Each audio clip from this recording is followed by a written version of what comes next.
Please note, this movie has taken content from the Zeitgeist film series, Interreflections, and the book, The Zeitgeist Movement Defined, Realizing a New Train of Thought, and that content has been run through ChatGPT and Google Gemini using various prompts. It also contains some original prompts written by me. Zeitgeist music has also been taken and influenced by AI. The so-called official Zeitgeist movement and Peter Joseph's company, Gentle Machine Productions, do not own the truth they have presented. The word official is actually strongly related to the word authority, yet truth should be the authority, not any individual or group. To quote the first Zeitgeist film, "They must find it difficult, those who have taken authority as the truth, rather than truth as the authority." So this project asks two questions: can AI make a new Zeitgeist film? And is it possible to create a documentary that belongs to regular people who support the unofficial Zeitgeist movement that is not under any copyright? Copyright in reality is a form of plagiarism. Someone is plagiarizing reality when something is put under copyright. Our reality has already allowed any combination a human can come up with. So there is no such thing as something original, as everything is interconnected. There are only discoveries, there's no such thing as an invention. Reality is at odds with the basis of copyright, as humans learn by copying, machines work by copying, and nature works by copying. Without copying, nature would not exist. Copyright presents a hierarchical view of reality, just like religion. Yet reality is more like an open source project, where everyone learns together. Copyright is a form of oppression against the poor who wish to have free access to knowledge. The book 1984 by George Orwell explains the danger of intellectual property, where the character Winston Smith is tortured in the ministry of love, until he accepts the false idea that 2 plus 2 makes 5, since the Ingsoc party owns 2 plus 2 makes 4. Those who burn books will in the end burn people. So enjoy. System Shift, Redesigning Societal Values.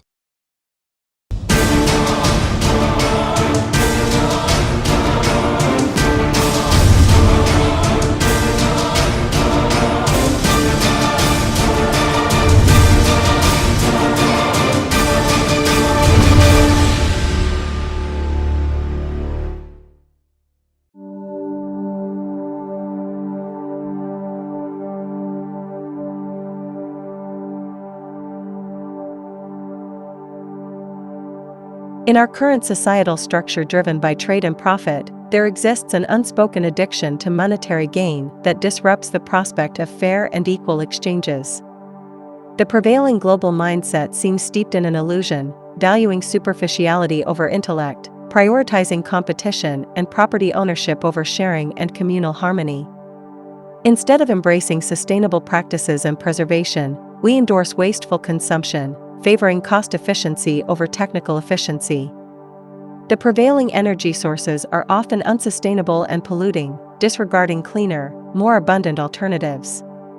Moreover, the prevalence of conflict and the profiteering from warfare have overshadowed the potential for peaceful collaboration that fosters genuine progress. It's an unfortunate reality we find ourselves in, and perhaps it's time to challenge this fraudulent social paradigm that undermines our collective well-being.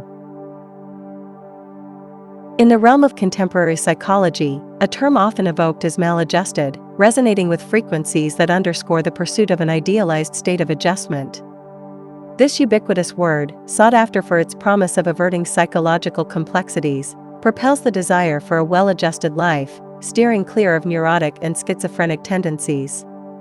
Yet, within this narrative of conformity, I find myself compelled to assert that there exist facets of our society and world to which I proudly proclaim my maladjustment.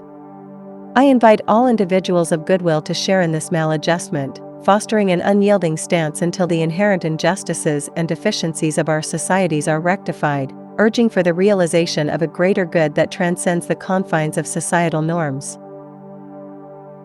The essence of genuine discovery and collective progress lies in the freedom to express thoughts openly. In the marketplace of ideas, the freedom to speak and think openly serves as a sieve, letting the kernels of wisdom rise while allowing the weightless husks of flawed concepts to fall by the wayside. Only through this unbridled liberty to vocalize beliefs and challenge perspectives can the truth, like a beacon in the dark, emerge from the tumult of dialogue and dissent. Without this liberty, the path to enlightenment remains obscured, and the voyage toward truth becomes a labyrinth without an exit. Each time a word becomes prohibited, you remove a stone from the democratic foundation. Society demonstrates its impotence in the face of a concrete problem by removing words from the language. The book burners have nothing on modern society. The human qualities can be expressed in one word: hypocrisy. We elevate those who say right but mean wrong, and mock those who say wrong but mean right. Throughout history, the backdrop of human survival was dominated by the primal forces of nature, a ceaseless battle against the elements and the wild unknown. Yet, as time charted its course, a remarkable transformation took shape. The evolution of civilization and technology conquered many of nature's adversities, granting humanity dominion over its immediate environment. However, an unforeseen shift arose, where once nature posed the gravest threat, the specter of human-created cultures now casts its shadow. The peril of today isn't merely the unrelenting force of nature, but the tangled complexities of our own societal constructs, echoing across the globe. The survival of our species is no longer besieged by the fury of the natural world, but entangled within the intricacies of how we coexist, how we treat one another, and the cultures we've nurtured. The true test of survival has become what we, as a species, are doing to each other within the constructs of our own creation. In the midst of societal decline, art serves as a mirror, reflecting the cracks and decay woven into the fabric of existence. Truthful art, in its raw and unfiltered form, doesn't shy away from showcasing the stark realities of a faltering society. It doesn't sugarcoat or hide the deterioration. Instead, it bravely exposes the cracks, the imperfections, and the shadows that haunt the collective conscience. Yet, its responsibility transcends mere reflection. Truthful art serves as a catalyst for change. It's not content to passively depict the world's fluctuations. Rather, it aspires to be an agent of transformation, igniting conversations, challenging perceptions, and nudging society toward the path of evolution and renewal. Art's solemn duty is not only to depict the change, but to actively participate in the journey of shaping a better tomorrow.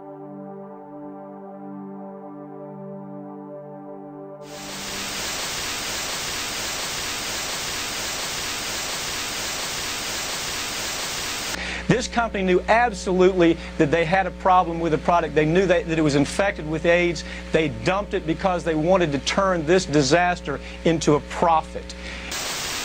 Do something for yourself. Join the Army Reserve. The Adelaide Casino. Somewhere over the rainbow is right here, and everybody's welcome to a piece of it.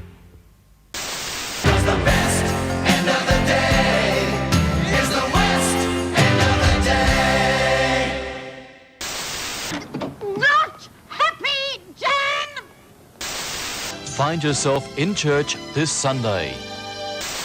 Peter Popoff wants you to receive the miracle spring water to release prosperity in your life. The only question that matters is, are you hot? Nearly $33 trillion. That's what the U.S. national debt was as of early September 2023. Call me now. I'm waiting for you. Call 0055. It reckons there's about $270 billion worth of Australian home loans that are at risk of defaulting or being classified as severely stressed. More doctors smoke Camels than any other cigarette.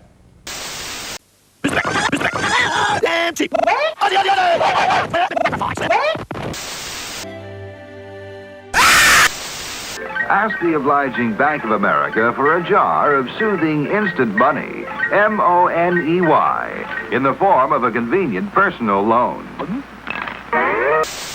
What can we do to protect ourselves from robot automation? there are claims that America is sponsoring terror attacks in Iran. The allegations come from a militant group's leader who was captured in Iran on Tuesday. He says he met CIA agents in Pakistan who promised to supply arms to his organization. That's a claim that Washington denies.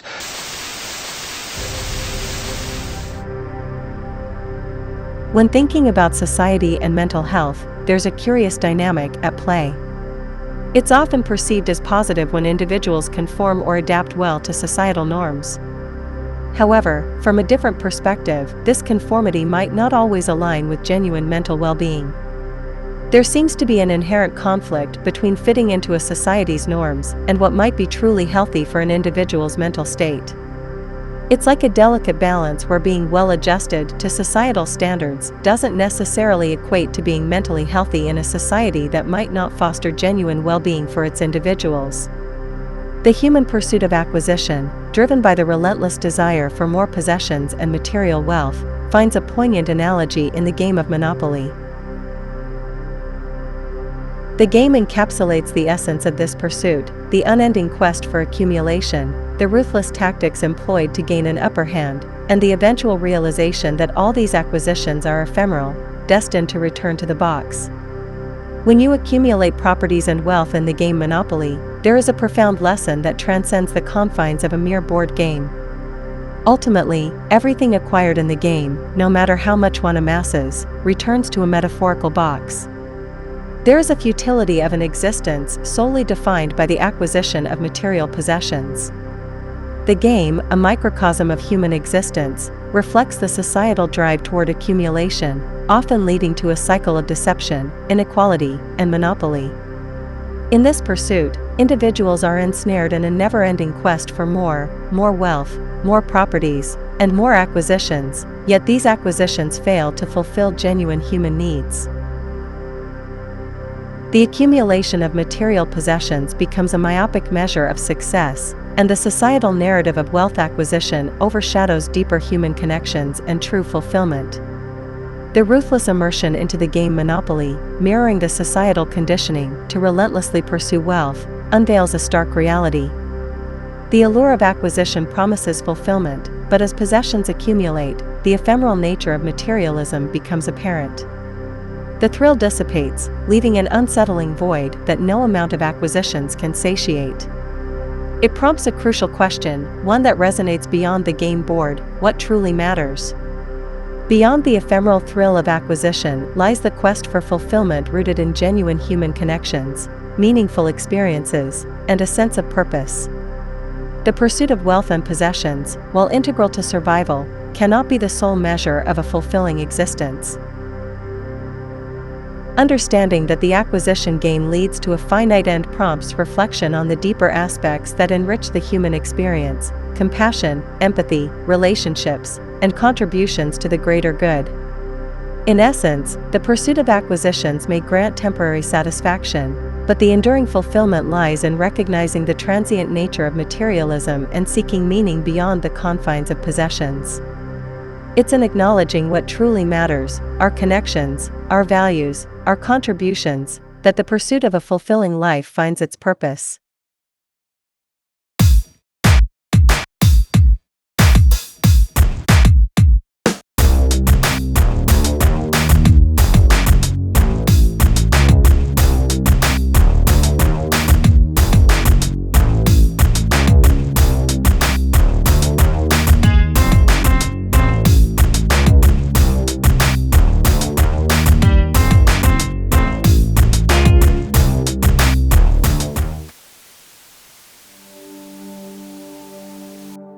Watch the crazy shit people do for money.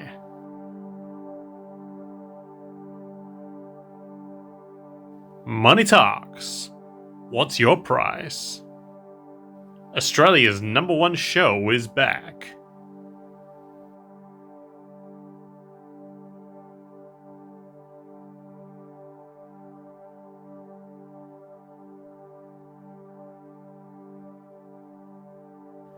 Seems like your wife got a new job, and her customers pay very well.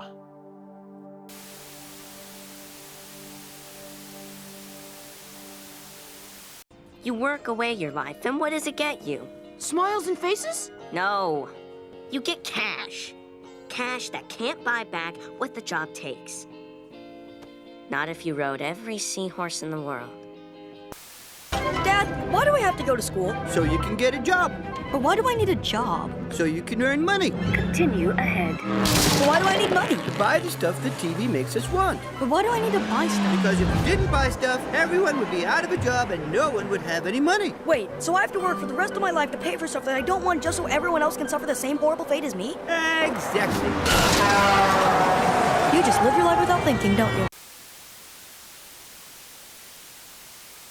Jacques Fresco's journey from a young rebel refusing to conform to societal norms to a visionary challenging the fundamental structures of society encapsulates a profound narrative of critical thinking, social observation, and a fervent call for change. His defiance of the status quo, rooted in a refusal to blindly conform, laid the groundwork for a lifelong exploration into the flaws inherent in societal constructs. Fresco's refusal to pledge allegiance to the flag, emblematic of his early skepticism, reflected a refusal to accept societal norms without critical examination. His dissent was not merely an act of rebellion but a testament to his commitment to truth, refusing to subscribe to beliefs without evidence. Retreating into a self-made laboratory, Fresco embarked on a journey of self-education, delving into the realms of science and nature. His realization that the universe adheres to laws governed by science, and the recognition that human society is subject to these laws laid the foundation for his later critiques of societal structures. The turbulent times of the Great Depression and the devastation of World War II served as catalysts for Fresco's awakening. Witnessing the paradox of widespread suffering amid abundant resources and the squandering of human potential in the throes of war fueled his discontent with the established economic and social paradigms. Fresco's keen observations highlighted the absurdity of a system that allowed for such widespread deprivation while resources remained abundant. His astute calculation that the resources and efforts expended in war could have sufficed to meet global human needs showcased the stark inefficiency and irrationality of societal priorities. As he aged, his convictions remained unwavering. His disquietude stemmed from the perpetual waste of finite resources in pursuit of profit, the superficiality of materialistic values, and the grip of monetary powers over supposedly democratic structures. His unwavering call for change, echoing from the past to the present, is a stark reminder of the urgency to reassess and reconstruct societal systems. Fresco's journey embodies a relentless pursuit of truth, a fierce defiance of unjust norms, and a call for a paradigm shift towards a society guided by reason, empathy, and sustainability. His legacy urges us to challenge the entrenched systems that perpetuate inequality, exploitation, and environmental degradation. It prompts a critical evaluation of our societal values and priorities, advocating for a shift from profit-driven economies to systems that prioritize human well-being and the preservation of our planet. In essence, Fresco's impassioned plea resonates through the ages, a resounding call to discard obsolete systems and forge a new path toward a more equitable, sustainable, and humane future. His unwavering conviction that this shit's got to go echoes as a rallying cry for transformative change, inspiring us to confront the shortcomings of our current structures and work toward a world that aligns with the principles of justice, compassion, and ecological stewardship.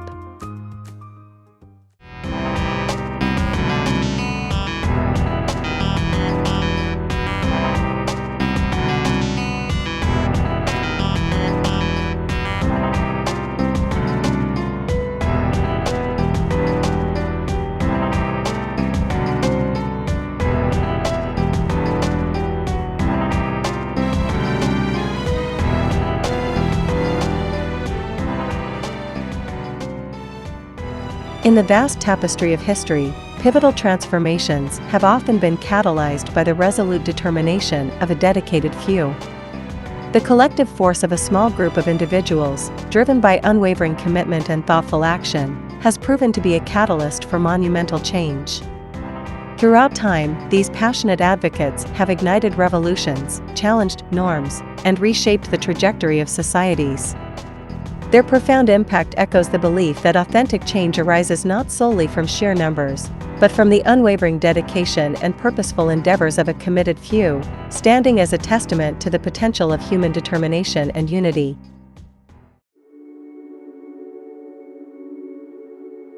Part 1. The Human Being. Beyond nature versus nurture, embracing complexity in human behavior.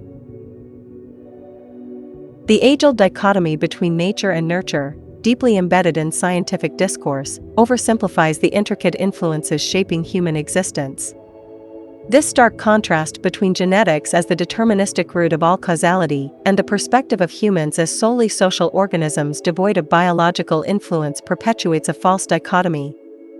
At its core, this polarized view reduces complex influences, from how a cell manages an energy crisis to shaping an individual's personality, to a simplistic binary framework. However, the reality is far more intricate and interconnected. Understanding biology necessitates acknowledging the profound interplay between genetics and the environment. It's evident that biology cannot be comprehended in isolation from its environmental context, challenging the reductionist views that isolate genetics or societal influences as exclusive determinants of human traits and behavior. The prevailing debate between nature and nurture fails to encapsulate the complexity of human existence, reflecting an oversimplified and flawed perspective. The idea that life is solely driven by DNA, dismissing environmental influences, clashes with the notion that humans are devoid of biological determinism and solely shaped by societal factors. Instead, what emerges is the inextricable link between biology and environment.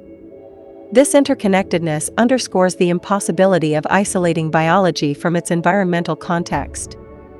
Human biology doesn't exist in a vacuum, it's shaped and influenced by myriad environmental factors, underscoring the inadequacy of rigidly subscribing to either deterministic genetic perspectives or solely social influences in understanding the complexity of human biology and behavior. The misconception that human behavior is solely determined by genetics perpetuates a dangerously deterministic view of life, undermining the complexity and fluidity of human nature. This notion reduces behavior to a fixed and unchangeable outcome, anchored in genetic predispositions. It leads to a belief that societal efforts to improve or alter behavior are futile, as these traits are perceived as predestined and impervious to change. However, this deterministic perspective disregards the intricate interplay between genetics and environment, overlooking the profound impact that social, cultural, and environmental factors have on shaping human behavior. This erroneous belief in the genetic determinism of behavior not only oversimplifies the complexity of human nature, but also poses significant dangers by dissuading efforts to address and improve societal issues.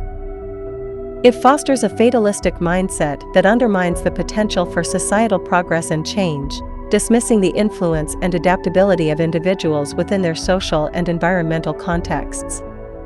Embracing a more nuanced understanding that acknowledges the multifaceted influences on behavior is crucial in fostering a society that prioritizes meaningful interventions and societal improvements. The prevailing belief that conditions such as ADHD, schizophrenia, and various complex diseases are genetically predetermined is a misconception that disregards the intricate nature of genetic influence on health.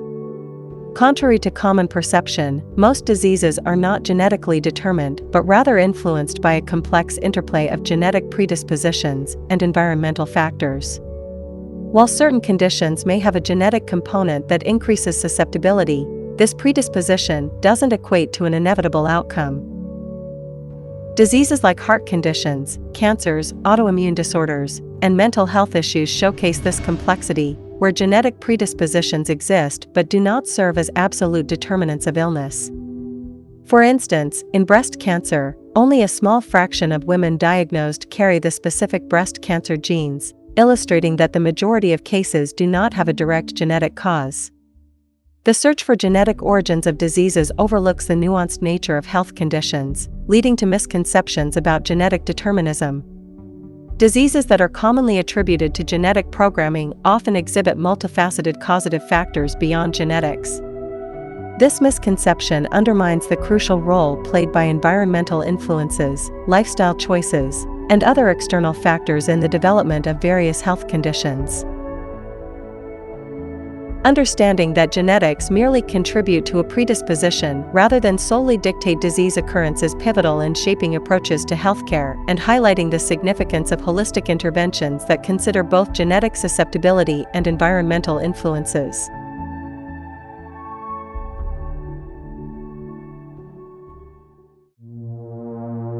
The complexity of genetic influence on health and behavior. The notion that human behavior is solely dictated by genetic predispositions overlooks the intricate interplay between genes and environmental influences. Genes don't serve as rigid blueprints that unequivocally determine behavior. Rather, they offer a spectrum of responses to environmental stimuli. Emerging research suggests that early childhood experiences and the nature of child rearing can significantly impact gene expression, effectively activating or deactivating certain genes. These influences contribute to molding an individual's developmental trajectory, aligning their responses with the demands of their environment.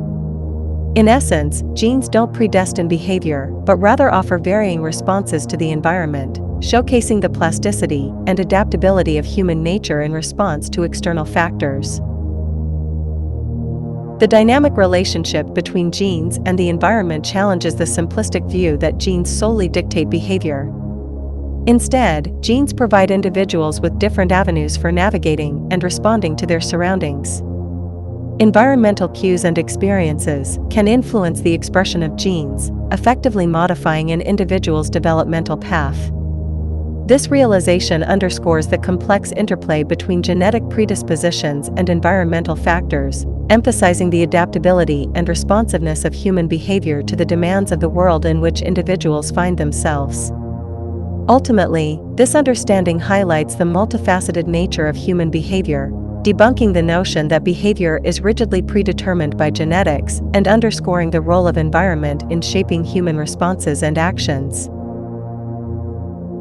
The impact of childhood abuse on the brain's genetic makeup highlights the significant role of environmental experiences in shaping genetic expression. A study conducted on suicide victims in Montreal revealed a profound correlation between childhood abuse and genetic alterations within the brain. Autopsies showed distinct genetic changes present in the brains of young adults who had suffered childhood abuse, changes absent in individuals who had not experienced such trauma. This phenomenon illustrates an epigenetic effect, wherein environmental factors, in this case, childhood abuse, trigger alterations in genetic expression. These changes at the genetic level underscore the profound influence of environmental experiences in activating or deactivating specific genes, emphasizing the intricate interplay between external factors and genetic responses within the brain. The study's findings illuminate the dynamic relationship between environmental influences and genetic expression within the brain. The term epigenetic denotes alterations occurring atop the genetic structure, showcasing how environmental factors, such as childhood abuse, can leave a lasting imprint on genetic functioning. The genetic changes observed in individuals who endured childhood abuse exemplify the significant impact of environmental experiences on gene activation or deactivation. This pivotal revelation highlights the capacity of external influences to modify genetic expression within the brain, shedding light on the intricate mechanisms through which environmental factors mold and influence brain function and development. The complex interplay of genes and environment in shaping behavior, beyond biological determinism. The Dunedin study conducted in New Zealand, tracing the lives of several thousand individuals from birth into their 20s, unveiled a nuanced relationship between genetic predisposition and violent behavior. Within this research, scientists identified a genetic mutation associated with a propensity toward violence. However, a critical revelation emerged: this abnormal gene alone did not heighten the likelihood of violent tendencies in individuals. Surprisingly, those carrying this genetic anomaly displayed a lower rate of violence compared to individuals with normal genes when not subjected to severe child abuse. This finding highlights that the presence of the abnormal gene did not independently predispose individuals to violence. Rather, the crucial determinant appeared to be the interaction between this genetic factor and experiences of severe childhood abuse. The Dunedin study's revelations underscore the intricate interplay between genetic predisposition and environmental factors, particularly childhood experiences of abuse, in shaping behaviors like violence. It elucidates that while certain genetic mutations may have a relationship with propensities for certain behaviors, the manifestation of these tendencies is contingent upon environmental interactions. The study challenges the oversimplified notion that genes unilaterally dictate behavior, emphasizing instead the pivotal role of environmental factors, especially childhood experiences, in influencing and modulating the expression of genetic predispositions toward violent behavior. Research involving gene manipulation in mice showcases the limitations of perceiving genes as the sole determinants of complex traits such as intelligence. By knocking out a specific gene related to learning and memory in mice, scientists observed a decline in the mice's ability to learn. This finding appeared to suggest a genetic basis for intelligence. However, what often goes unacknowledged is the pivotal role of the environment in influencing genetic outcomes. Subsequent experimentation revealed that genetically impaired mice raised in enriched, stimulating environments exhibited a remarkable reversal of their learning deficit. This critical observation underscores the profound impact of environmental factors in mitigating or even nullifying the effects of genetic impairment, challenging the conventional perception of genes as the exclusive drivers of behavior or traits. The implications of this study extend beyond the simplistic attribution of behaviors solely to genetics. It highlights the intricate interplay between genes and the environment, emphasizing that genetic contributions interact with environmental stimuli in shaping an organism's responses. This dynamic interaction underscores that genes might influence an organism's predisposition or readiness to confront specific environmental challenges rather than determining a fixed outcome. The study underscores the inadequacy of adhering to the outdated notion that behaviors or traits are exclusively governed by genetics, cautioning against the potential dangers of perpetuating such misconceptions, which echo historical contexts like eugenics and oversimplify the complexities of genetic and environmental interactions. Attributing behaviors solely to biology and genetics, while neglecting the influential role of social environments, presents significant dangers in understanding and addressing societal issues. This biological hypothesis, if accepted uncritically, poses considerable risks, fostering a perspective that absolves the responsibility of addressing social conditions that contribute to problematic behaviors. Such a viewpoint might lead to fatalistic conclusions, where individuals are seen as predetermined to exhibit violent tendencies due to their biological disposition. Consequently, this stance could rationalize punitive measures as the sole recourse, disregarding the imperative of altering social environments and the underlying conditions that foster violence. Embracing this perspective potentially overlooks the essentiality of addressing societal factors and dismissing the transformative potential of creating supportive, nurturing environments that mitigate violent predispositions.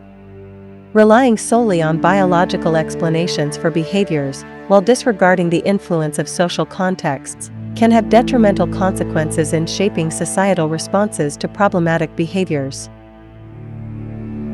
If the focus remains fixed on genetic predispositions to violence without acknowledging the impact of social environments, it could inadvertently reinforce a mindset that favors punitive measures over proactive social interventions. This reductionist view might lead to fatalistic attitudes, negating the importance of altering societal conditions that contribute to violent behaviors. Neglecting the role of social preconditions in fostering violence could impede efforts aimed at societal reform, ultimately hindering the creation of nurturing, supportive environments that offer alternatives to punitive measures and pave the way for meaningful societal change. The legal and prison systems are often seen as the primary means of addressing crime and antisocial behavior in society. However, these systems often fail to address the root causes of such behavior, leading to a cycle of incarceration and recidivism. Societal efforts often focus on punishments like prisons and police, which are costly. However, addressing poverty, a root cause of crime, is not given enough attention or financial resources. Poverty is a pervasive issue that affects millions of individuals and families worldwide. It is characterized by a lack of access to basic necessities such as adequate housing, food, healthcare, and education. Living in poverty often leads to limited opportunities, social isolation, and exposure to criminogenic environments. Research has consistently shown a strong correlation between poverty and crime, as individuals struggling to meet their basic needs may resort to illegal activities as a means of survival or to escape their circumstances. To effectively address crime, it is crucial to recognize the role of poverty and other socioeconomic factors in shaping behavior. Society needs proactive solutions beyond punishment, investing in poverty alleviation, education, healthcare, and community development to address crime's root causes. Laws, often reactive, attempt to solve specific issues, but may miss broader implications or create unintended consequences due to their narrow focus and inability to address complex social problems comprehensively. The genetic fallacy, evading systemic accountability. The tendency to attribute human flaws or societal issues solely to genetics provides a convenient escape from acknowledging the deeper-rooted societal, economic, and historical factors that contribute to problematic behaviors or systemic challenges. This oversimplification often manifests as a belief that any individual dissatisfaction or antisocial conduct stems from inherent genetic flaws rather than examining the broader societal structures. The allure of the genetic argument lies in its capacity to absolve established systems, particularly capitalism, from culpability by redirecting focus onto individual genetic predispositions.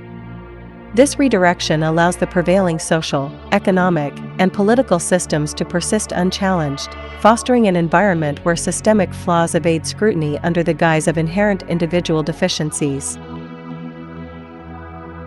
Contrasting the fallibility ascribed to human beings, the market or capitalism is often idealized as a flawless social system, shielded from critical assessment. The allure of portraying capitalism as an infallible mechanism lies in its capacity to evade scrutiny and sustain its dominant position in societal discourse. This portrayal perpetuates the belief that any dissatisfaction or discord within society is due to individual deficiencies, diverting attention away from the structural inadequacies inherent in the economic and social systems. Consequently, the systemic issues embedded within capitalism remain obscured, allowing the prevailing system to persist unchallenged and absolved from accountability for perpetuating societal challenges. The paradox of addiction, societal reverence for destructive behaviors. Addiction, in a broader sense, encompasses any behavior marked by an intense craving, temporary relief, and long-term adverse effects, coupled with a loss of control over the behavior. While conventional notions of addiction often revolve around substances like drugs, the spectrum extends far beyond. Workaholism, compulsive shopping, gambling, excessive internet use, or immersion in video games are among the myriad behavioral addictions prevalent in society. Beyond these, there's the often overlooked addiction to power or acquisition, observed in individuals or corporations perpetually seeking more, irrespective of the detrimental consequences. Strikingly, these socially impactful addictions, causing immense harm, often receive societal endorsement and are regarded as respectable pursuits, despite their catastrophic repercussions. However, the societal perception of addiction and what is deemed respectable is paradoxical. Behaviors leading to widespread social harm, such as the addiction to power, wealth, or profit, often evade significant censure. Executives steering tobacco corporations, thriving on profit despite the fatal consequences of tobacco smoke-related illnesses claiming millions of lives annually, exemplify this dichotomy. Their addiction to profit remains untouched by legal or social consequences, their actions deemed respectable within the corporate landscape. This paradoxical acceptance of destructive addictions, glorifying pursuits that lead to societal harm, highlights a disconcerting reality, where the greater the detriment caused by an addiction, the more socially revered and shielded it tends to be, creating a baffling double standard within society's perception of addiction.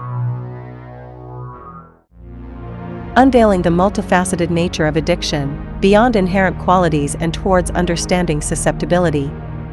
There is no war on drugs, because you can't have a war on inanimate objects. There is only a war on drug addicts. Which means we are warring on the most abused and vulnerable segments of our society. The prevailing myth surrounding addiction often links the addictive nature solely to substances or specific behaviors. This misconception fuels the approach of the war on drugs, operating under the premise that by cutting off the source of drugs, addiction can be eradicated. However, a broader understanding of addiction defies this notion, indicating that no substance or behavior, in isolation, possesses inherent addictiveness. For instance, not everyone who engages in shopping becomes a shopaholic, and not every individual consuming alcohol will develop alcoholism. Instead, the crux lies in the vulnerability or susceptibility of an individual to the potentially addictive substance or behavior. The fusion of a predisposed individual with a substance or behavior with addictive potential is what facilitates the emergence of addiction, challenging the simplistic view that substances or behaviors themselves are inherently addictive. Therefore, the primary consideration in comprehending addiction rests not on the inherent addictive qualities of substances or behaviors, but on understanding the individual susceptibility factors that pave the way for addiction to take root. It's this intersection between an individual's susceptibility and the potential addictiveness of a substance or behavior that fosters the development of addiction. Addressing addiction comprehensively involves acknowledging the intricate interplay between an individual's predisposition and the environmental elements contributing to addictive behaviors, reframing the narrative from a focus solely on substances to understanding the complex dynamics involved in addiction formation. Understanding the susceptibility to addiction involves delving into the impact of life experiences on an individual's predisposition, contrary to the outdated belief in a solely genetic basis for addiction. Scientifically, the notion that addictions stem primarily from genetic causes lacks credibility. Instead, it's the culmination of life experiences that render individuals susceptible to addictive tendencies. These experiences not only mold an individual's personality and psychological needs, but also intricately shape the very structure of their brains. Remarkably, this process of susceptibility doesn't commence post-birth, but begins during fetal development in utero, emphasizing the profound impact of early environmental factors on an individual's vulnerability to addiction. Studies have underscored the profound effect of prenatal experiences on the predisposition toward addictive traits in individuals. The developmental trajectory isn't solely determined by genetic factors, but is markedly influenced by the environmental factors, particularly the psychological and social milieu in which an individual is nurtured. It's evident that the biology of human beings isn't isolated from their experiences. Rather, it's substantially molded and influenced by the life experiences encountered during the crucial stages of prenatal development, emphasizing the critical role of early environmental influences in shaping susceptibility to addiction. Stress breeds addiction, addiction fuels consumption, and consumption drives profits in a market-driven society. It's a vicious cycle perpetuated by profit-seeking corporations at the expense of individual well-being and societal harmony. To break free, we must shift towards a paradigm that values holistic well-being over profit margins. Before birth and beyond, the enduring impact of prenatal experiences on human development. The impact of an environment on an unborn child begins long before their birth. As early as fetal development, the environment, predominantly influenced by the mother's physiological state, significantly shapes the unborn child's biological programming.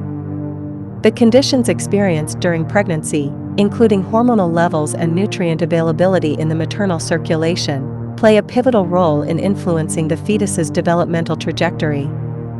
A poignant illustration of this is witnessed in the Dutch hunger winter of 1944, where the scarcity of food due to Nazi occupation led to starvation among many. Fetal exposure to this starvation during the second or third trimester resulted in a profound lesson for the body, prompting a perpetual adaptation in how it handles nutrients. Those fetuses, taught by starvation, tend to develop a highly conservative approach to storing sugar and fat, a characteristic that persists long after birth.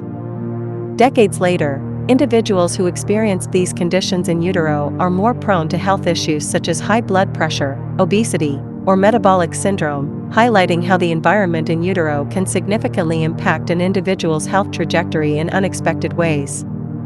Exposing pregnant animals to stress in a laboratory setting has revealed startling outcomes in their offspring's behavior. Studies show that stressed pregnant women have offspring with a heightened inclination toward using substances like cocaine and alcohol once they reach adulthood.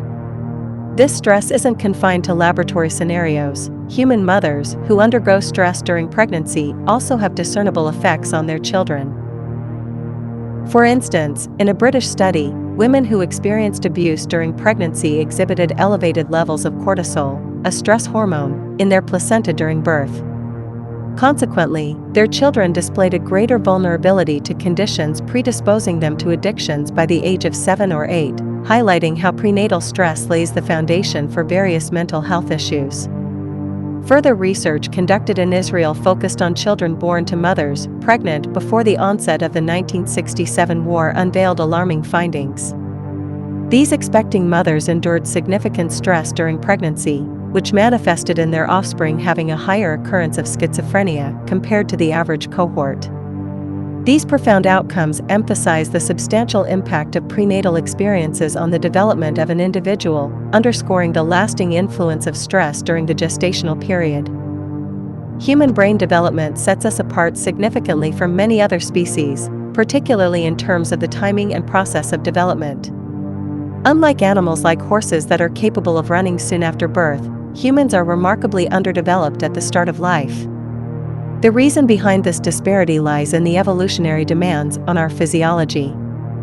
As humans evolved larger heads to accommodate the burgeoning forebrain that distinguishes our species, the pelvis simultaneously narrowed due to our bipedal locomotion.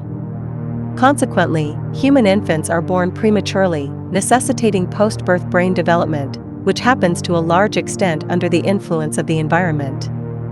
The notion of neural Darwinism sheds light on the brain's response to environmental stimuli during development. This concept underscores that brain circuits receiving appropriate environmental input tend to develop optimally, while those lacking such input may not fully develop or even regress. A striking example of this principle is observed in the visual circuits of a child. Even with perfectly functional eyes at birth, if the child is isolated in darkness for an extended period, the circuits responsible for vision will not receive the necessary light waves for development. Consequently, the initial rudimentary circuits, devoid of stimulus, may degrade, leading to lifelong blindness as new circuits fail to form without the requisite environmental input. This underscores the critical role of environmental stimuli in shaping and maintaining neural connections during early human development. Unseen influences: the impact of early experiences on adult behavior and development. Early experiences, particularly those beyond the recall memory stage, significantly sculpt adult behavior. While explicit memory involves the retrieval of facts and details, the hippocampus, responsible for this recall memory, doesn't fully mature until much later, rendering hardly any recall memories before 18 months. On the other hand, implicit memory and emotional memory operates without explicit recall, embedding emotional experiences in nerve circuits. These circuits shape responses without direct recollection, significantly impacting behavior.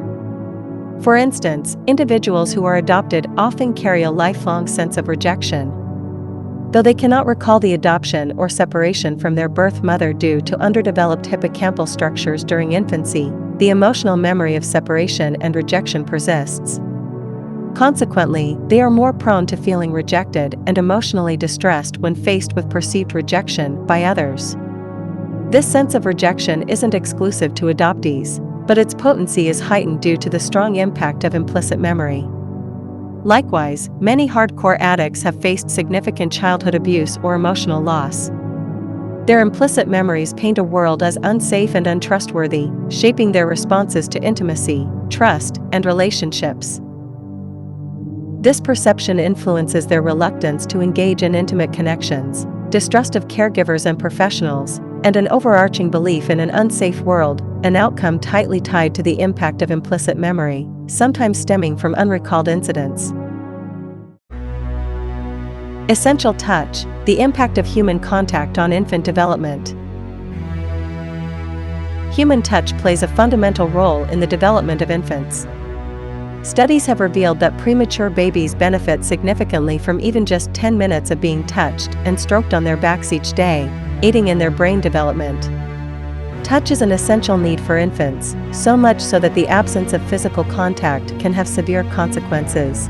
Infants who are not held or touched might experience detrimental effects, and in extreme cases, the lack of touch can lead to fatality. However, societal pressures often advise against picking up crying babies, advocating for uninterrupted sleep, and discouraging frequent holding, contrary to the crucial need for physical contact. This conflicting advice deprives infants of the essential comfort and care they need, potentially leading them to develop implicit memories of a world that lacks compassion and care. Ties that bind: the crucial role of childhood environment. Early experiences play a pivotal role in shaping individuals, starting from the formative years of life. These differences are profoundly rooted in the parental experiences of adversity or ease, influencing how they interact with their children. Whether it's the manifestation of maternal depression or displaying irritability due to the challenges of their day, these experiences leave a profound impact on children's development. The effects of these encounters become deeply ingrained in children's programming, exerting significant influence on their growth. It's intriguing how this early sensitivity isn't a mere evolutionary flaw, but a common aspect observed across various species. Even in seedlings, there's an early adaptation to the environment they inhabit. For humans, this adaptation uniquely revolves around the quality of social relations. Essentially, the nurturing, conflicts, and attention received in early life offer a preview of the world children might encounter. It's a glimpse into whether they'll grow up in a competitive environment, learning self-reliance and mistrust, or in a society that values reciprocity, empathy, and cooperation. The kind of world they perceive becomes a blueprint for their emotional and cognitive development. Parenting, often unconsciously, serves as a conduit, passing on this experience to children, shaping their perception of the world they're part of. If a lot of people love each other, the world would be a better place to live. The Room, Tommy Wiseau. Childhood development, as articulated by D.W. Winnicott, hinges on two primary types of disruptions. The first encompasses traumatic and abusive events that significantly impact children's lives, evident in the experiences of individuals from areas like downtown East Side. These occurrences should not happen but unfortunately did, leaving enduring scars on those affected. However, Winnicott delves further, highlighting another critical aspect: the absence of essential nurturing experiences. This absence, labeled proximal abandonment by psychologist Alan Shore, refers to situations where children, though not subjected to overt abuse or neglect, lack the emotionally attuned and present caregiving required for healthy development. It's the absence of this emotionally available parental presence, due to societal stresses and parenting environment, that becomes a void in the lives of many children, impacting their emotional resilience and psychological well-being. The concept of proximal abandonment underscores the subtle yet profound impact of emotional availability in parenting on childhood development. It delineates a scenario where children are not necessarily facing explicit trauma, but lack consistent, emotionally responsive parenting. These children, although not abused or neglected, suffer from the absence of the essential nurturing, emotionally attuned presence of a caregiver, which is integral to their emotional and psychological growth. This absence, stemming from societal stresses and a lack of conducive parenting environments, illuminates a critical aspect of childhood development often overlooked in discussions solely centered on abuse or trauma. Dr. James Gilligan dedicated roughly 4 decades of his life to an unwavering pursuit, delving into the depths of human violence by engaging with society's most notorious offenders. His journey was fueled by an ardent desire to unearth the roots of violence, leading him into the confounding world of murderers, rapists, and the most violent criminals within prison walls. Through his immersive work, Dr. Gilligan uncovered a shocking reality: that the perpetrators of such extreme violence were themselves victims of unimaginable degrees of childhood abuse. This revelation shattered conventional understandings of what constituted child abuse, exposing the harrowing depth of maltreatment experienced by children in society. The violent individuals Dr. Gilligan encountered were not just perpetrators, they were survivors, having endured attempted murders, often inflicted by their own parents or individuals within their social milieu. Their lives bore the scars of familial and social violence, having lost their closest family members to acts of brutality committed by others. In his relentless quest to understand the causes of violence, Dr. Gilligan uncovered a profound truth. The cycle of violence was deeply entrenched within the lives of the most violent individuals he encountered. His insights underscored the lasting impact of severe childhood abuse and familial violence, offering a stark glimpse into the tumultuous environments that shaped these individuals.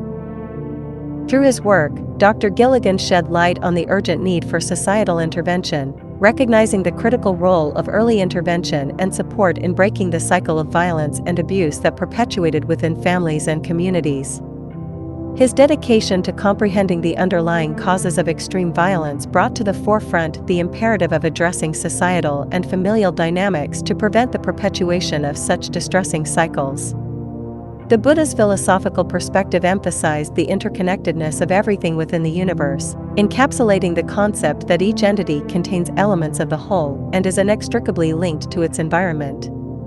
This holistic viewpoint extends to human development, resonating with modern scientific insights into the biopsychosocial nature of human growth. Contemporary research, notably explored by psychiatrist and researcher Daniel Siegel at UCLA through his concept of interpersonal neurobiology, delves into the intricate relationship between human biology and its interaction with the social and psychological environment. Siegel's framework elucidates that the functioning of the human nervous system is intricately intertwined with personal relationships, primarily rooted in interactions with parental caregivers, influential attachment figures, and the broader cultural context. From infancy through adulthood and even into the twilight of life, this interconnectedness remains a cornerstone, shaping neurological functioning and development. The understanding that neurological functioning is profoundly influenced by the surrounding environment underscores the importance of the environment throughout the human lifespan. This concept illuminates that the quality of personal relationships and the broader cultural milieu significantly impact not only the development of the nervous system during infancy and childhood, but also continue to shape neurological functions in adulthood and later stages of life. It emphasizes the vital role of nurturing, supportive relationships in molding brain development, underscoring the lifelong impact of social and cultural environments on neurological functioning. This holistic perspective challenges the notion of isolating human biology from its surroundings, emphasizing the integral connection between individual development and the dynamic interplay with the environment. Understanding the broken windows effect in criminology. The proliferation of graffiti, even when not obscene, confronts the subway rider with the inescapable knowledge that the environment he must endure for an hour or more a day is uncontrolled and uncontrollable, and that anyone can invade it to do whatever damage and mischief the mind suggests. The broken window effect, often referred to as the broken windows theory, is a criminological concept suggesting that visible signs of disorder and neglect in a community can lead to an increase in both petty crime and more serious criminal behavior. The theory was popularized by James Q. Wilson and George L. Kelling in 1982. It uses the analogy of a broken window in a building. If a broken window in a building is left unrepaired, it sends a signal that no one cares about the property. Consequently, this encourages further vandalism and more serious crimes, as the lack of maintenance conveys an atmosphere of lawlessness and neglect. The theory posits that the presence of disorderly and unkempt environments fosters an environment conducive to criminal activity. The broken windows theory emphasizes the importance of maintaining order and addressing minor signs of disorder and vandalism in a community to prevent more serious crimes from occurring. It suggests that by addressing small issues promptly, communities can create an environment that discourages criminal behavior and promotes a sense of order and safety. This theory has been influential in shaping policing strategies and community policing approaches in various urban settings. However, its effectiveness and application have been subject to debate among criminologists and policymakers. Classical music has been employed as an unconventional yet effective tool in deterring crime, resonating with the concept of the broken window effect. The theory suggests that improving the social environment can significantly reduce criminal activities. In this context, playing classical music in public spaces serves as a mechanism to elevate the ambience, signaling a sense of orderliness and care for the surroundings. It contributes to creating an environment that discourages antisocial behavior by promoting a sense of respect and civility.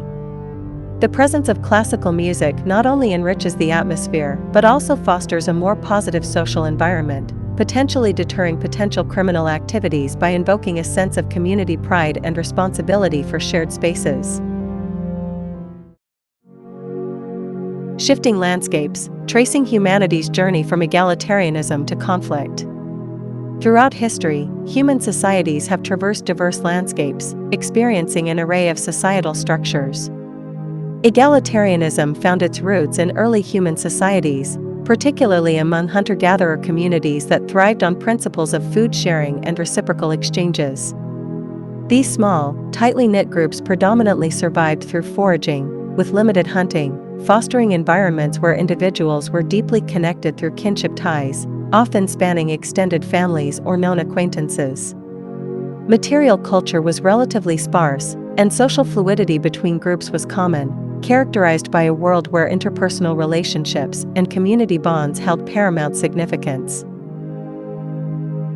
This era of human existence, marked by its simplicity and close-knit social fabric, notably bore fewer traces of organized group violence, contrasting starkly with later periods of human history marked by such conflict. The question then arises, how did humanity diverge from this less violent, egalitarian existence into more contentious and organized societal frameworks? Violence within human societies exhibits immense diversity and isn't uniformly distributed across different cultures. Some societies stand as exemplars of near-absent violence, portraying remarkably low levels of aggression.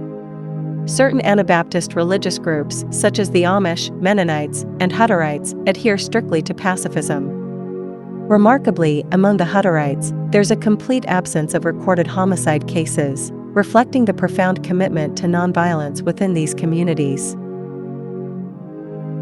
During periods of significant conflict, like World War II, members of these groups preferred imprisonment over military service, staunchly adhering to their pacifist beliefs. In regions like the kibbutzim in Israel, characterized by exceptionally low violence levels, criminal courts sometimes employ a unique approach, sending offenders who have committed violent crimes to live in these communities. The rationale behind this unconventional measure is for these individuals to learn and adopt the nonviolent lifestyle prevalent within the kibbutzim, highlighting the powerful impact of such peaceful living environments on shaping behavior. Our identities, perceptions, and even our beliefs about life are deeply influenced by the societies we inhabit. Societies encompass various facets, including theological, metaphysical, linguistic, and cultural elements, collectively shaping our views on fundamental aspects of existence. These societal influences guide our understanding of core concepts, whether life revolves around sin or beauty, whether our actions impact an afterlife, and other existential considerations. A broad distinction emerges between individualistic and collectivist societies, each fostering distinct mindsets and ideologies. For instance, in the United States, an epitome of individualism, capitalism fuels a narrative of limitless potential for upward mobility, but also correlates with diminishing safety nets. In such stratified societies, the social structure limits symmetrical, reciprocal relationships, resulting in fewer peers and instead fostering a landscape of hierarchical structures. Consequently, a society with limited reciprocal partnerships often witnesses a decline in altruistic behavior. In an individualistic society like America, the dynamics of capitalism form a stark backdrop. The promise of ascending the societal pyramid corresponds to a reduction in safety nets, a trade-off inherent in this pursuit of upward mobility. This societal structure shapes relationships characterized by differing statuses and entrenched hierarchies, diminishing the prevalence of symmetrical, reciprocal partnerships. As the number of peers decreases, altruism within the society diminishes, reflecting the impact of societal structures on individual behaviors and values. The emphasis on personal advancement within such systems inherently fosters a competitive ethos, limiting the space for mutual, reciprocal relationships and, subsequently, altruistic behavior within the societal framework. Understanding the nature of human beings is a complex task, one that encompasses the vast spectrum of social and behavioral variability found within our species. Despite our inherent nature, humans exhibit an unparalleled capacity for social diversity, boasting an array of beliefs, familial structures, and child-rearing practices that highlight our extraordinary adaptability. However, in societies rooted in competition and often marked by exploitation, the prevailing ideology tends to justify ruthless behavior by attributing it to an inherent, unchangeable human nature. A prevailing myth perpetuated in such societies is that humans are naturally competitive, individualistic, and inherently selfish. Yet, the reality starkly contrasts with this notion. At the core of human nature lie certain fundamental needs for companionship, love, acceptance, and connection.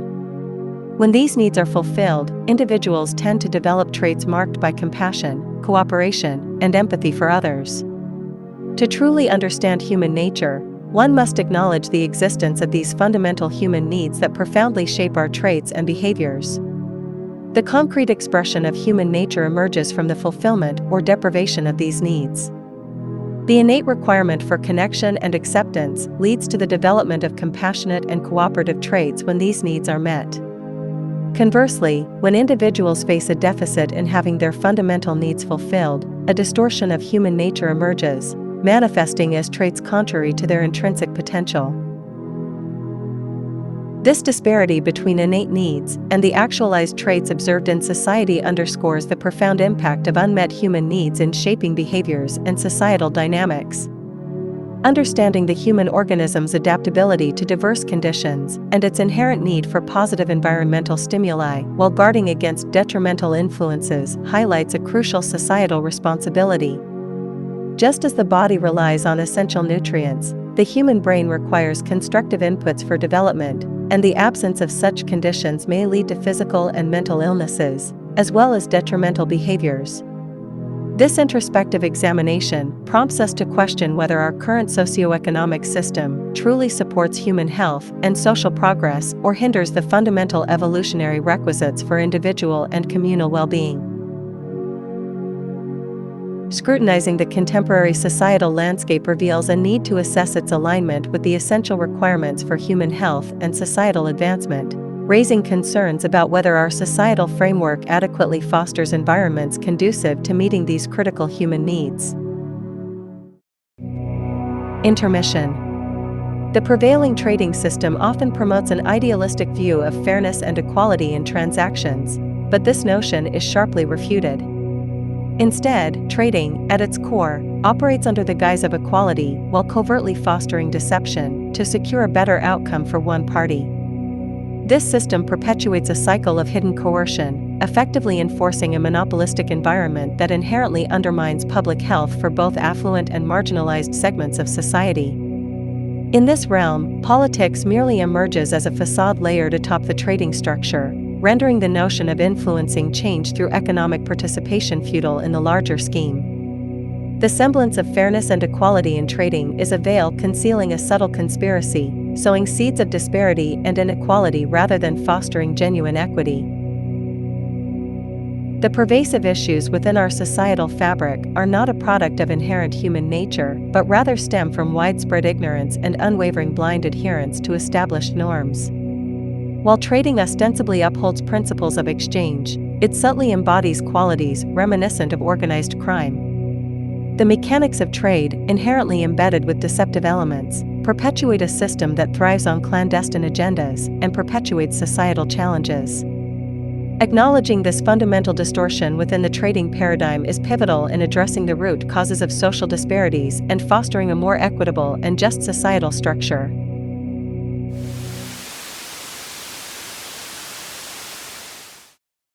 Part 2. Free market capitalism. Consider the intricate nature of freedom and its illusion. There's a curious irony in the idea that sometimes individuals who believe they possess absolute freedom might unknowingly be confined by their own convictions. The illusion of liberty, when mistaken for actual autonomy, can lead to a profound sense of entrapment.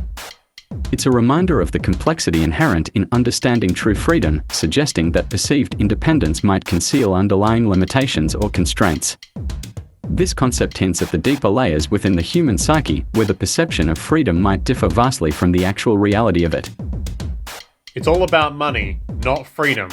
If you think you're free, try going somewhere without money, okay? The love of money is the root of all evil. No one can serve two masters. Either you will hate the one and love the other, or you will be devoted to the one and despise the other. You cannot serve both God and money. Do you want to make some money? The misconception of the money sequence of value, how economic theory overlooks the true drivers of well-being. The origins of our current economic system can be traced back to John Locke's introduction of the concept of property.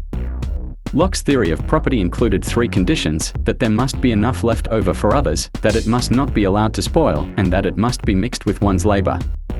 Initially, Locke presented a compelling argument for private property, but he later abandoned these provisos when he introduced the concept of money.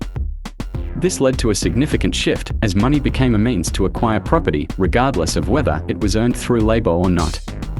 Adam Smith further developed Locke's ideas by introducing the concept of the invisible hand of the market.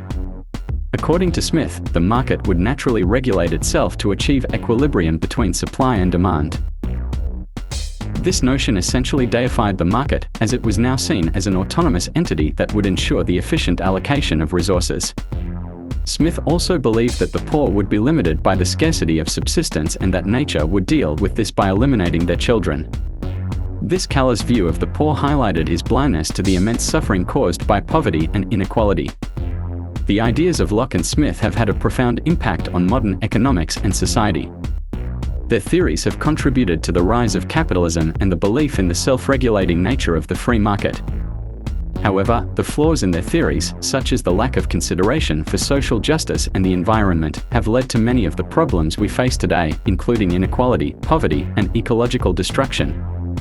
Adam Smith, the father of modern economics, proposed the concept of the free market based on the exchange of tangible goods necessary for survival. However, the rise of financial trading, where money is made solely by moving money, has diverted the focus of economic activity away from tangible goods. This shift is rooted in Smith's treatment of money as a commodity, but it has led to the pursuit of money for its own sake, detached from its productive value. The pursuit of financial gain, driven by the money sequence of value, has become the primary economic motivator in virtually every economy worldwide, regardless of their social system. This has overshadowed the foundational life sequence of value, which emphasizes the well-being of individuals and society. The result is a situation where economic activity is dominated by financial transactions and speculative investments, often at the expense of the real economy and societal well-being.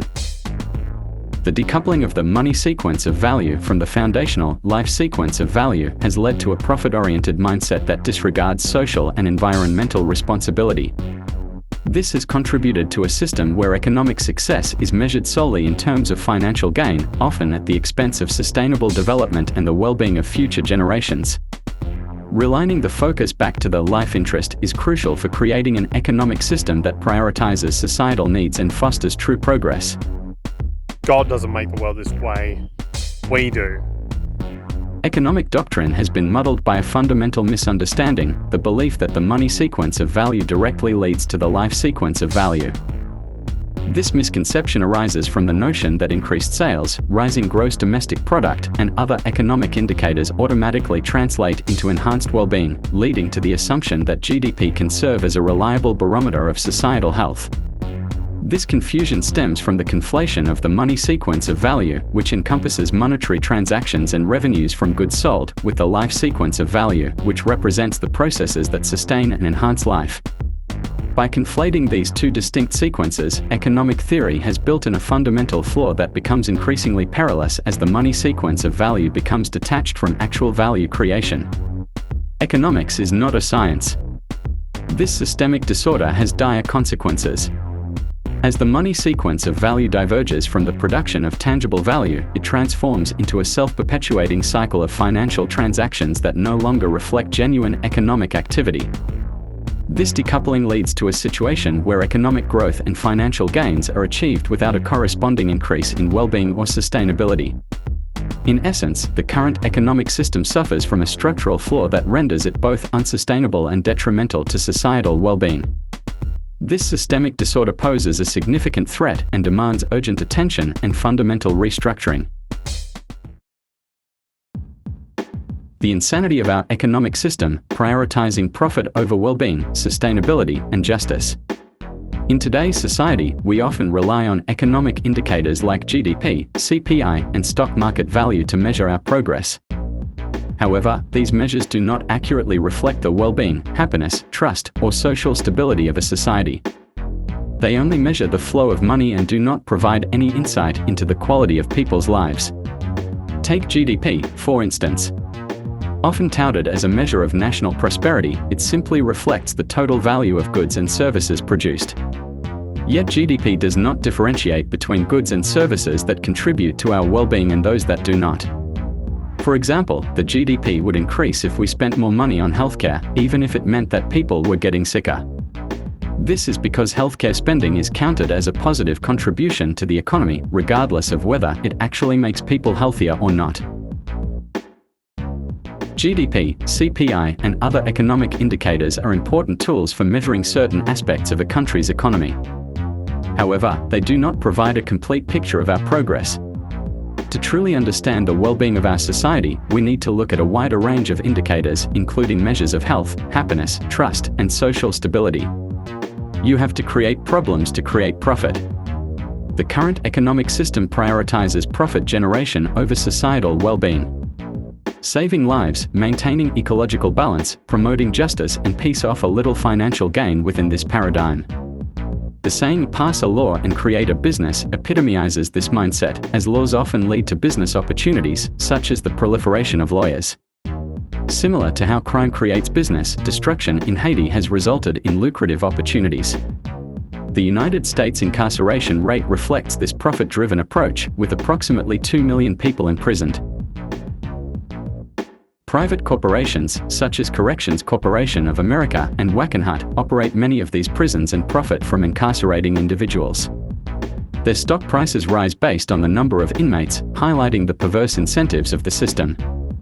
This situation serves as a chilling illustration of how the current economic paradigm prioritizes profit over human welfare. It is crucial to challenge this paradigm and explore alternative economic models that prioritize human well-being, environmental sustainability, and social justice. Only then can we create a society that values life, balance, and justice over profit maximization. The global market system is built on the continuous flow of consumption to maintain its functionality. The three main actors in this system are the employee, the employer, and the consumer. Employees sell their labor to employers, who produce goods and services that are purchased by consumers. In order for the system to continue operating, there must be sufficient demand for goods and services to generate income for each of these actors. In theory, an economy is designed to be efficient and minimize waste. However, our current system, with its emphasis on consumption, promotes the opposite. It encourages the rapid depletion of finite resources, such as oil and minerals, which took millions or billions of years to form. This approach, known as ecocidal insanity, leads to the destruction of the environment and is unsustainable in the long term. The intent of the market system is to maximize consumption, not to preserve or economize. This is inherently at odds with the true purpose of an economy, which should be to efficiently allocate resources for producing and distributing essential goods that support life. Therefore, we need to shift our focus from promoting consumption to promoting efficiency and sustainability. This means developing a system that minimizes waste, conserves resources, and operates in harmony with the natural world. We need an economy that truly economizes. It's alarming how wasteful our current system is. Every level of life organization, from ecosystems to social programs and water access, faces crisis, challenge, decay, or collapse. Scientific research consistently supports this notion of widespread decline. It's almost impossible to name a life form that isn't threatened or endangered. This realization can be overwhelming, leading to feelings of despair. Unfortunately, we have yet to fully comprehend the underlying mechanisms responsible for this pervasive decline. It's as if we are afraid to confront the root causes, choosing instead to continue our current practices despite their clear ineffectiveness. This denial of reality borders on insanity as we persist in repeating actions that evidently do not yield positive outcomes. It is clear that we are not dealing with a functional economic system. In fact, one could argue that it's an anti-economic system, given its inherent wastefulness and destruction. Our current approach is unsustainable, and we urgently need to find alternative systems that prioritize efficiency, sustainability, and the well-being of all life forms. Recognizing the extent of the crisis is the first step towards finding solutions. We must educate ourselves, challenge assumptions, and embrace innovative thinking. It's essential to collaborate across disciplines and perspectives to develop truly sustainable and regenerative systems. By working together, we can create a future where waste is eliminated and all life can thrive. The Economics of Obsolescence, Unveiling the Inherent Contradictions of Market-Driven Consumption. In the competitive market ideology, the pursuit of the best possible goods at the lowest possible prices underpins the rationale for market competition, assuming that competition naturally yields higher quality products. Logically, if one were to construct a chest of drawers from scratch, it would be fashioned from durable, top-notch materials for long-lasting use. However, within the market domain, such rationality isn't just unfeasible, it's inconceivable. It becomes mathematically impossible to produce the most advanced, efficient, and sustainable products because the competitive market necessitates cost efficiency at every stage, from labor to materials. This inherent cost-cutting strategy results in what can be termed as intrinsic obsolescence, ensuring that everything produced is immediately inferior, sustaining a cyclical consumption pattern. Amidst this, a deeper and lesser-known principle governs market economics: nothing produced can outlast cyclical consumption. This notion propels the strategy of planned obsolescence, a deliberate design to ensure products break down, expire, or become obsolete within a specific timeframe. Corporations obscure this strategy within the phenomenon of intrinsic obsolescence while dismissing potentially sustainable technological advancements. Planned obsolescence ensures that longer-lasting goods are counterproductive for the market system, directly linking product sustainability to economic growth's inverse. The glaring reality underscores this system's inefficiency: landfills cluttered with short-lived electronic gadgets, laden with precious yet difficult-to-mine materials, discarded due to minor malfunctions or obsolescence. Despite the potential for repair or upgrades, economic efficiency contends against such practicalities. Sustainability, preservation, and efficiency emerge as adversaries to the economic system, evident in a sea of wasteful landfills, a stark illustration of the system's operational reality in stark contrast to physical, finite resources.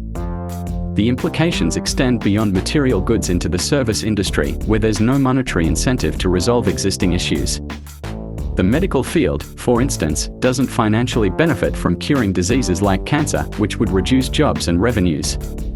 Similarly, within the system's parameters, crime, terrorism, and war industries are economically viable. Crime perpetuates employment in law enforcement and generates revenue from security and privately owned prisons. Also, the war industry, notably in America, thrives on production for destruction and reconstruction, a profitable cycle witnessed in events like the Iraq War, where billion-dollar contracts fueled economic growth despite societal losses. The paradox surfaces in the rise of GDP, often indicating an increase in necessity, contrived or real, resulting inherently in inefficiency.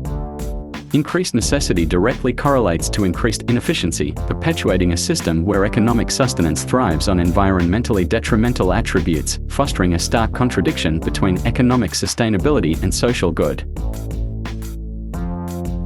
A shooting war is better for business. Which is more obscene? Sex or war? Why is it that there is a gun shop on almost every corner in this community? I'll tell you why. For the same reason that there is a liquor store on almost every corner in the black community. Why? They want us to kill ourselves. Manufactured desires, the consumer culture conundrum. The American dream, heavily reliant on consumerism, is deeply entrenched in the fabric of society. Mainstream media and commercial advertising play pivotal roles in perpetuating this ethos, promoting an insatiable desire for material possessions as the cornerstone of happiness. However, the truth lies far from this narrative. Despite the mounting evidence against the fulfillment found in material wealth, people continue to adhere to this ideology, leading to ecological repercussions. This adherence isn't merely a choice but a result of systematic conditioning, classical and operant conditioning methods intricately woven into advertising strategies. Companies boast about their ability to embed brand consciousness even in infants, shaping consumer behaviors from an incredibly young age. This manipulation of values and desires is a reflection of a societal disorder, fostering a distorted perception of fulfillment and contentment. The malleability of the human mind is showcased in the world of commercial advertising. People, influenced by environmental stimuli and reinforced messages, become conditioned to consume. The concept of status, often associated with certain brands, drives consumers to spend exorbitant amounts on products that may have minimal intrinsic value. Traditional communal traditions, fostering trust and cohesiveness, have been reshaped by acquisitive materialistic values. The annual exchange of useless items during holidays exemplifies this shift. Compulsive shopping and acquisition become common when societies condition individuals from childhood to associate material goods with status among peers and family. The foundation of any society rests on its values. In our current societal structure, conspicuous consumption is essential for the continuation of the market system. This drives corporations to invest heavily in advertising, prioritizing the creation of false needs over the production of products. The consumer culture we witness today is a manufactured construct designed to drive higher levels of consumption. Corporations exploit this by spending more resources on advertising than on product creation itself. They successfully manipulate consumers into feeling the need to fill these manufactured gaps, perpetuating the cycle of consumption.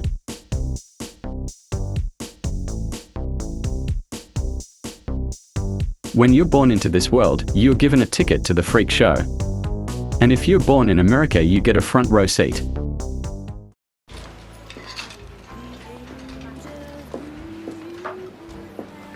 Anything I can help you with? Yes, I'm looking for clothes so expensive only an idiot would buy them. Oh, there they are.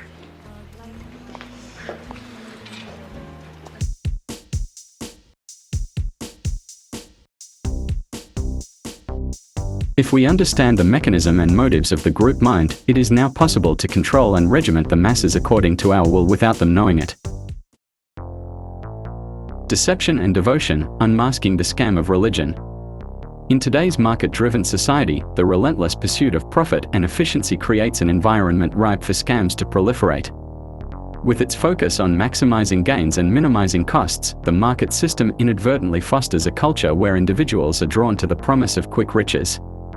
Scams capitalize on this desire for rapid wealth accumulation, presenting themselves as attractive opportunities for those seeking immediate financial success. Within this landscape, scams find fertile ground to thrive, exploiting loopholes and vulnerabilities in the system to generate substantial profits in remarkably short periods. As a result, the allure of quick wealth perpetuates a cycle of deception and exploitation, undermining trust and integrity within the market framework. Although money and trade are a religion, the well-known religions of the world are the greatest scams on earth. They rely on deception to exist. Religion is a for-profit business. God is all-powerful yet is still weak enough that he needs money. Yet even when a religion isn't about making money, it is definitely about oppression and control through lies. If it's not someone oppressing you directly, it's about punishing yourself with superstitious blind belief. This brainwashing serves as a distraction from obtaining world peace. The concept of God is actually a contradiction in logic. In the Bible, God is described as an entity which speaks, while simultaneously is everywhere or omnipresent. So God actually mirrors the Santa Claus superstition that is told to children.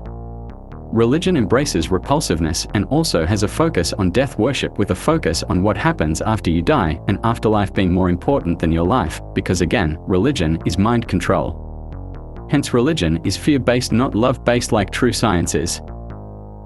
A religion is born out of poverty and ignorance, so it can only promote poverty and ignorance. Religion will use the truth as bait. It will say something truthful like, love and fear cannot coexist.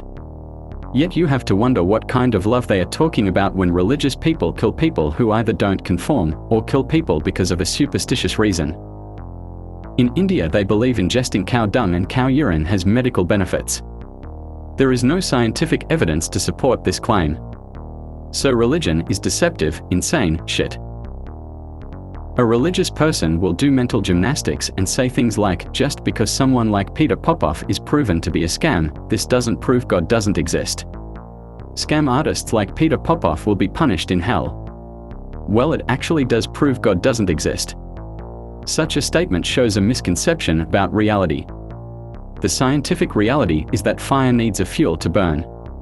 According to some sources, the character Jesus Christ might have come from older beliefs, possibly from the Egyptian god Horus.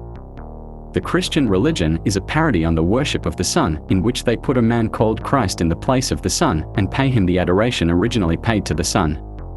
But more blatantly obvious is that Jesus Christ is copied from the Old Testament, from the character Joseph mentioned in Genesis. This is considering the 60 similarities between Joseph and Jesus. The stories are different, but there are similarities between the stories in artistic or creative ways. To quote George Lucas, it's like poetry, they rhyme. The reason it's written in a particular way or copied from the Old Testament is because whoever wrote it knew what works and what doesn't regarding manipulating people. In George Orwell's dystopian novel 1984, Winston grapples with forbidden love for Julia, a fellow rebel. Their passion defies the oppressive regime of Big Brother, which seeks to control every aspect of their lives. However, as the story unfolds, Winston's love is crushed, and he is coerced into adoring Big Brother, an emblem of the totalitarian state. This haunting transformation mirrors the psychological torment faced by heterosexual men who are pressured to embrace religious dogma, even if it conflicts with their true feelings. The parallel between Winston's fate and the enforced devotion to Jesus underscores the power dynamics inherent in both political and religious systems, where love can be weaponized or manipulated to maintain control. Some people hearing that statement will have a knee-jerk reaction and claim I'm against homosexuality, but to make things clear, I'm against the use of torture to control people. The irony of religion is while it has homosexual themes like wanting heterosexual men to love Jesus, they are also against homosexuality. So religion is perfected mind control as it promotes cognitive dissonance. Religion is about oppression, plain and simple. You're not allowed to eat meat on a certain day because you must punish yourself pointlessly and make a meaningless, superstitious sacrifice to Buddha. If someone draws Muhammad, they must be eliminated. If someone criticizes Scientology, Scientologists must attack their critics. Also, religious scams have official websites, and the word official is strongly related to the word authority. A religion will present a hierarchical view of reality, which is in line with the concept of copyright. So the Book of Mormon and Scientology's book, Dianetics, are under copyright. The so-called sacred apparently needs legal, intellectual property protection. To this day I find it remarkable that anybody even at the most remote podunk field office of the FBI thought that a fitting use for taxpayer dollars was investigating people for criminal theft on the grounds that they had made the law public. How can you call yourself a lawman and think that there can possibly be anything wrong in this whole world with making the law public? Lighthouses are more useful than churches. Religion can never reform mankind because religion is slavery. Religion is politics. There is no humor in religion because they are under the impression that they must take nonsense seriously. Terms like scientism, the idea that science is a religion, are terms used by religious people in an attempt to discredit the scientific method. And those people who try to discredit the scientific method will ironically use a device made by science to do that. The law of the Lord is a perfect scam. Soulless aesthetics, the market's grip on artistic expression. In a market-driven world, aesthetics often bow to cost efficiency, yielding an abundance of ugly art, architecture, and music. Yet, amidst this sea of soullessness, we find resistance in the form of graffiti, a voice against uninspired structures. The prevalence of unconventional art questions the market's grasp on beauty, favoring contemporary tastes over timeless resonance. However, the essence of art lies not in mere aesthetics but in its ability to enrich and inspire. Ugly art, lacking in depth, reflects a system that prioritizes profit over the profound impact of artistic expression.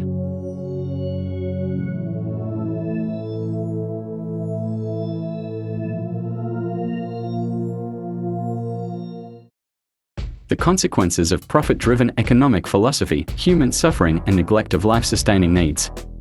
Economists are often perceived as experts in the realm of finance, but in reality, their primary focus lies in promoting the concept of monetary value.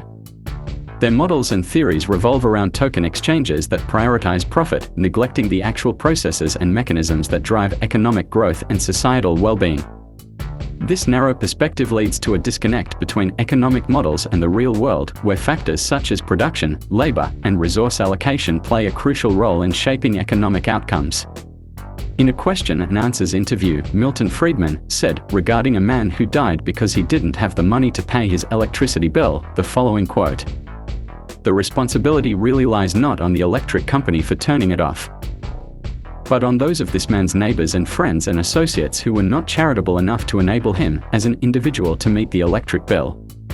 Milton Friedman's perspective seems detached from the human consequences of a profit-driven system. His assertion that the responsibility for the death of the man who couldn't pay his electric bill lies with the community for not being charitable enough reflects a cold, utilitarian outlook that places the burden on society rather than the institution directly involved. His stance embodies a belief in individualism to an extreme, placing the onus of survival solely on the shoulders of those nearest, rather than questioning the ethics of a system that prioritizes profit over human life. This attitude ignores the structural inequalities perpetuated by profit-driven businesses, where vulnerable individuals become casualties of a system that values financial gain above humanitarian concerns. It highlights a troubling facet of business culture where compassion and social responsibility are often overshadowed by profit motives, leaving many vulnerable individuals at the mercy of market forces and social safety nets that are fundamentally flawed and inadequate. Poverty, inequality, and a lack of access to nutritious food are the root causes of why every 5 seconds, a child somewhere in the world dies from hunger and malnutrition. The philosophies embraced by market economists reflect a deep-seated belief system that operates akin to religious doctrine. Their theories, revolving around the primacy of financial transactions and economic principles, create a self-contained discourse that revolves primarily around monetary considerations. This closed cycle encompasses intricate economic analyses like consumption patterns, fiscal policies, and demand models while overlooking fundamental aspects such as human needs, environmental conservation, and the crucial imperative of nurturing life-sustaining systems. Instead, these economic ideologies adamantly assert that individuals, primarily motivated by self-interest and the pursuit of financial gain, inherently lead to a self-regulated and harmonious society. Despite the evident gaps in accounting for scientific realities and the broader dynamics of societal and ecological well-being, this paradigm persists with a zealous fervor reminiscent of religious conviction. The dominant economic theory lacks any consideration for the well-being and needs of individuals. It prioritizes the pursuit of self-interest and the accumulation of money above all else. Social relations, natural resources, and the family unit are only relevant insofar as they contribute to the maximization of individual gains. Human needs are reduced to mere wants that can be satisfied through market transactions, irrespective of whether those wants align with basic necessities or frivolities. This narrow focus on monetary transactions and self-maximization leads to a distorted and incomplete understanding of the economy's role in society. It ignores the broader social and environmental implications of economic activities and fails to address the fundamental issue of meeting human needs. This limited perspective perpetuates a system that prioritizes material wealth over human well-being and sustainability.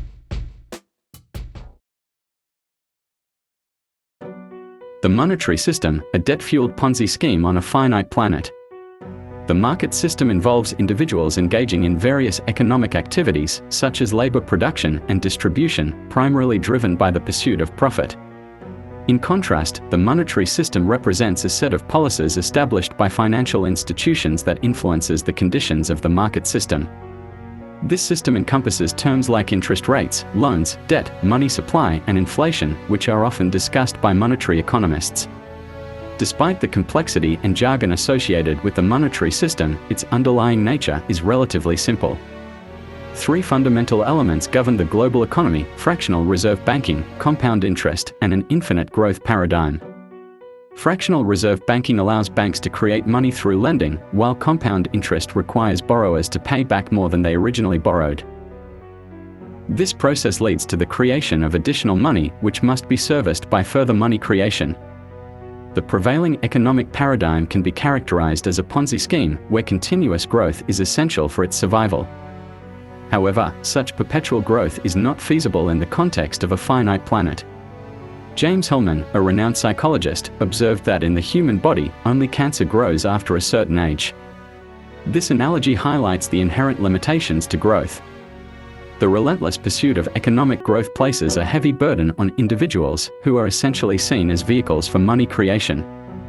This cycle requires constant borrowing and money creation to maintain its stability. However, the current global economic crisis underscores the fragility of this system and its inability to sustain infinite growth on a finite planet. The monetary system is fundamentally underpinned by debt, a reality that shapes the entirety of the economy. Money, in its essence, originates from debt, whether in the form of bonds, loans, or credit transactions. This monetary creation tied to debt establishes a unique scenario where if all outstanding debt were instantly repaid, there wouldn't exist a single dollar in circulation. Additionally, interest charged on loans compounds this problem as the money required to settle the interest doesn't exist in the money supply but is necessary to cover the interest charges, inevitably leading to an ever-increasing money supply and, consequently, inflation. The entire world economy rests on the consumer.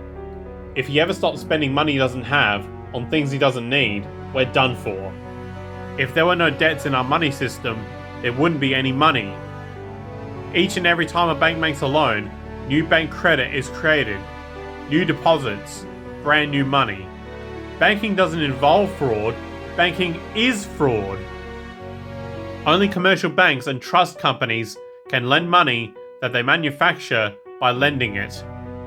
If the American people ever allow private banks to control the issue of their currency, first by inflation, then by deflation, the banks and corporations that will grow up around them will deprive the people of all property until their children wake up homeless on the continent their fathers conquered. The study of money, above all other fields in economics, is one in which complexity is used to disguise truth or to evade truth, not to reveal it. The process by which banks create money is so simple that the mind is repelled. The issue which has swept down the centuries and which will have to be fought sooner or later is the people versus the banks. Permit me to issue and control the money of a nation, and I care not who makes its laws. Power tends to corrupt, and absolute power corrupts absolutely. This system's dynamics inevitably lead to inflation and bankruptcy. The perpetual increase in the money supply to cover interest charges invariably causes inflation, a trend witnessed globally. Moreover, bankruptcy looms over individuals, businesses, and even countries, arising when interest payments become insurmountable. However, within this scenario, the system is rigged to favor corporations and those in power. Debt effectively creates a workforce entrapped in financial obligations, making them more likely to accept low wages, turning individuals into easily exploitable resources for corporations. And I said, look, we'd like to ask you to work for us for 50 cents a year, and if you would devote at least 20 hours a week. This same concept extends to countries where global entities like the World Bank and the IMF offer significant loans at high interest rates, eventually exerting control and exploitation when nations fall into insurmountable debt. The stock market serves as a unique amalgamation of the monetary and market systems, deviating from the tangible production of goods and services. Instead, it operates by buying and selling money itself, even trading debt for profit. Complex financial instruments like credit default swaps and collateralized debt obligations further compound this issue, allowing for the commodification and manipulation of debt for financial gain. The interconnectedness between the stock market, Wall Street, and the monetary system has birthed an unprecedented level of irrationality and instability within the economy, showcasing a distorted version of value driven by the money sequence. The editorial Lessons of the Brain-Damaged Investor sheds light on a disturbing reality within Wall Street and the financial markets.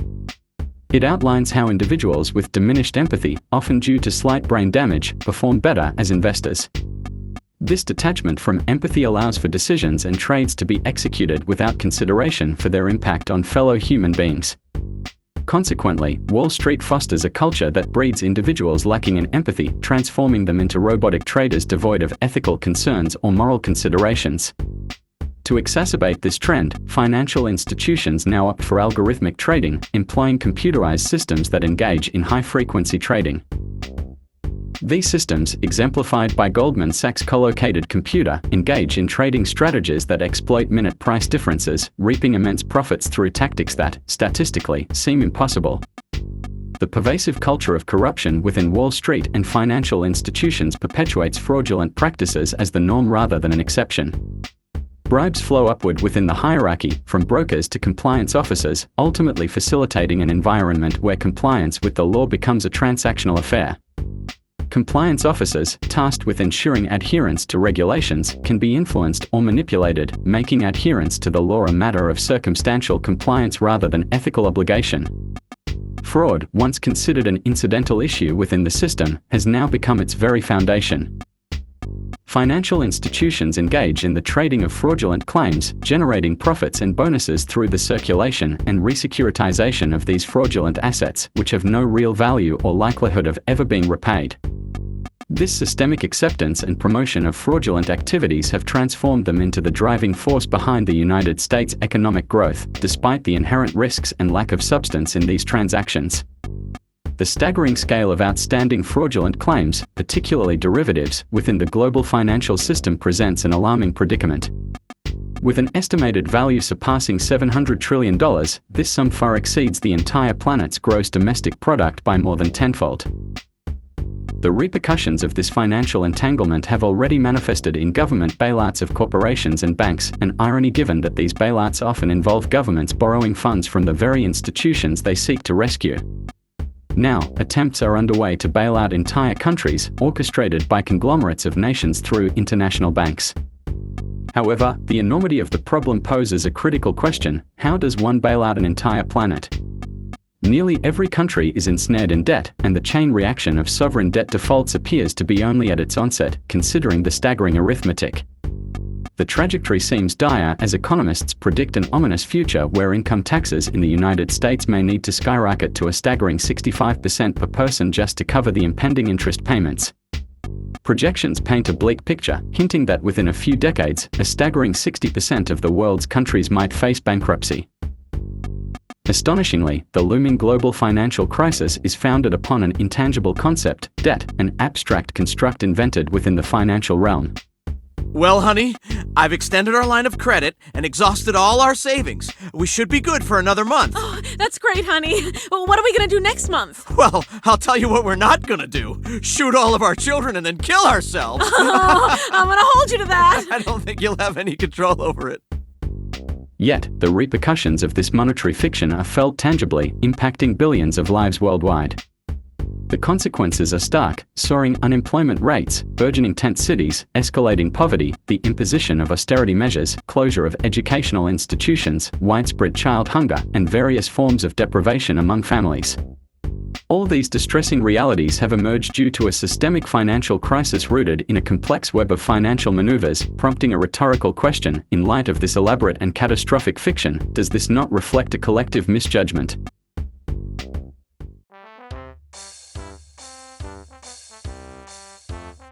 Yo, Earth, what's with the long face? Oh, hey, Mars, I'm just, struggling with some stuff. Same old, same old.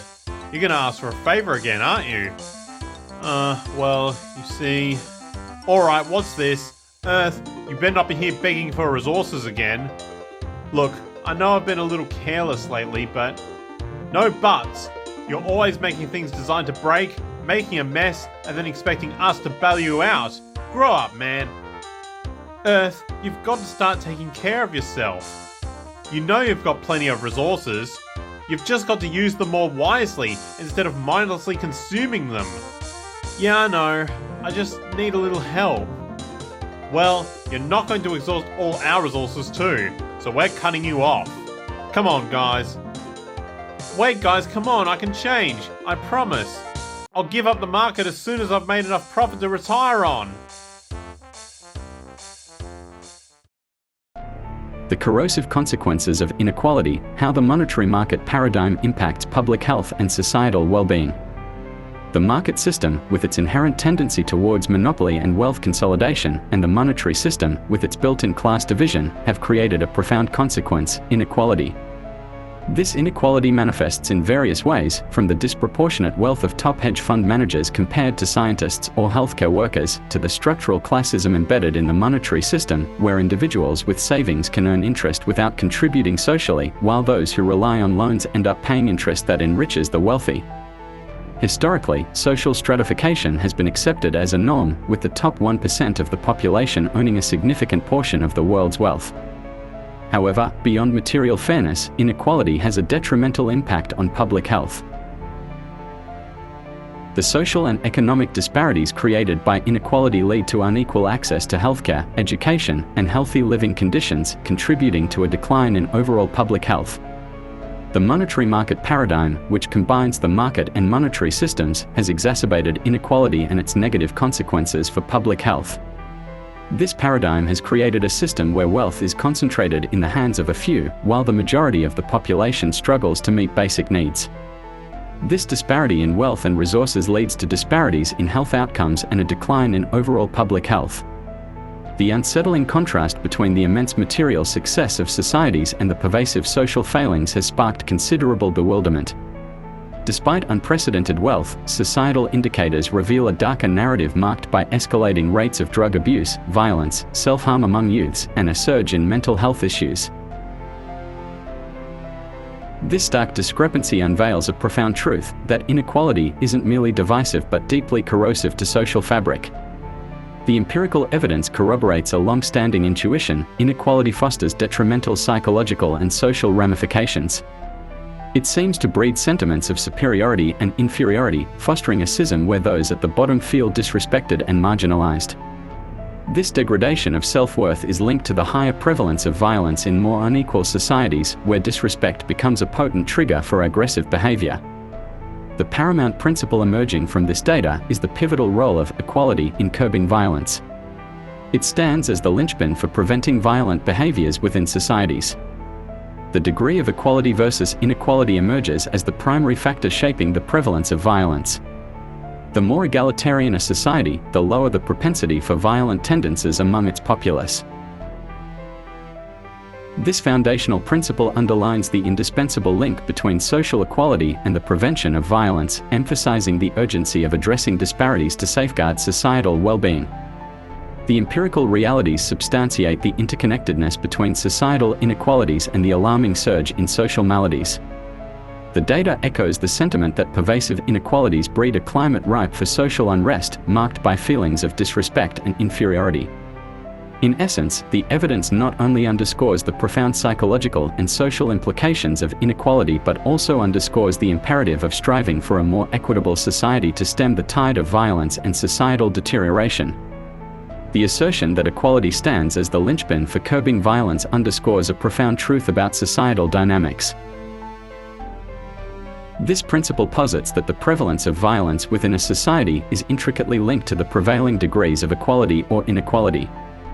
By placing equality at the forefront of prevention strategies, it not only addresses violence but acts as a fulcrum for social well-being.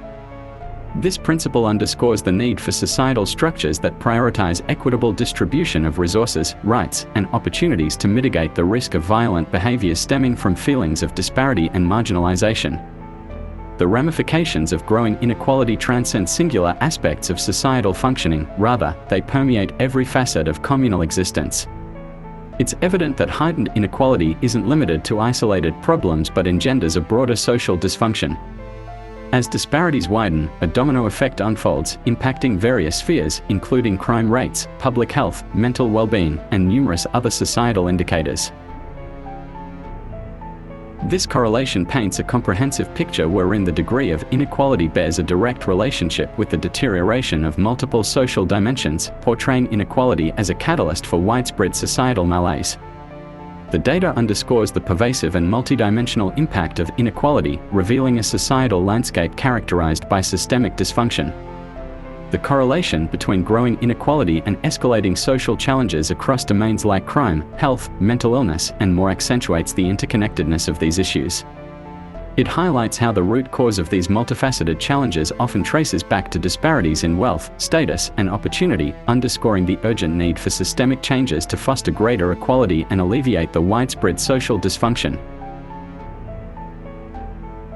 The striking correlation between socioeconomic status and health outcomes, known as the health socioeconomic gradient, underscores a profound disparity that transcends singular diseases or conditions.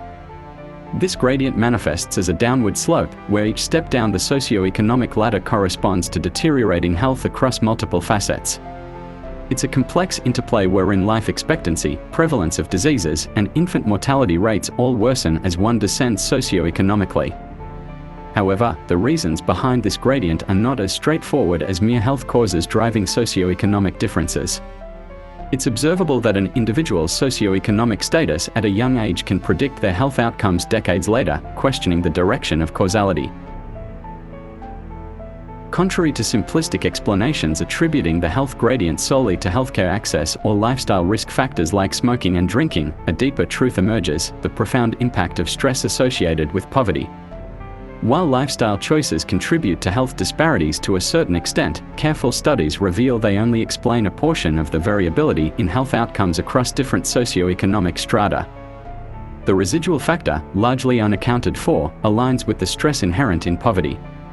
It's not merely being in a state of poverty but the psychological and emotional weight of feeling poor that significantly impacts health outcomes.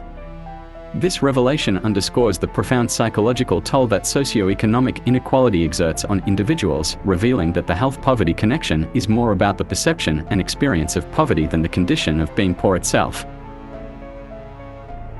The correlation between socioeconomic disparities and public health outcomes highlights the pivotal role of social relations in chronic stress. Heightened socioeconomic inequality exacerbates public health problems, with more significant disparities leading to severe health challenges. Extensive research consistently links greater equality to favorable health indicators, showcasing longer life expectancies, lower rates of substance abuse and mental illness, and stronger social cohesion in more egalitarian societies. Additionally, crime rates, homicides, and imprisonment rates tend to be lower in nations with reduced inequality. The Whitehall study emphasized the stark contrast in health outcomes across socioeconomic strata, revealing a stark fourfold increase in heart disease mortality among those situated in lower socioeconomic tiers compared to their higher-tier counterparts. This health gradient persists regardless of healthcare access, emphasizing the profound impact of psychosocial stress on health outcomes. In the pursuit of wealth through trade, deception often becomes a currency, widening the chasm between the affluent and the destitute. As disparities grow, societal health deteriorates, fracturing communities and eroding trust. In this market-driven hierarchy, the intrinsic value of social relations diminishes, giving way to alienation and individualism. To forge a more inclusive society, we must confront income inequality and prioritize equitable distribution, where genuine connections outweigh material gain. The best way to reduce poverty is to unleash the creative power of individuals through free markets and limited government. Please note, I'm not advocating big government like a 1984 INCSOC-style society. Nor do I advocate the phrase, "you will own nothing and you will be happy."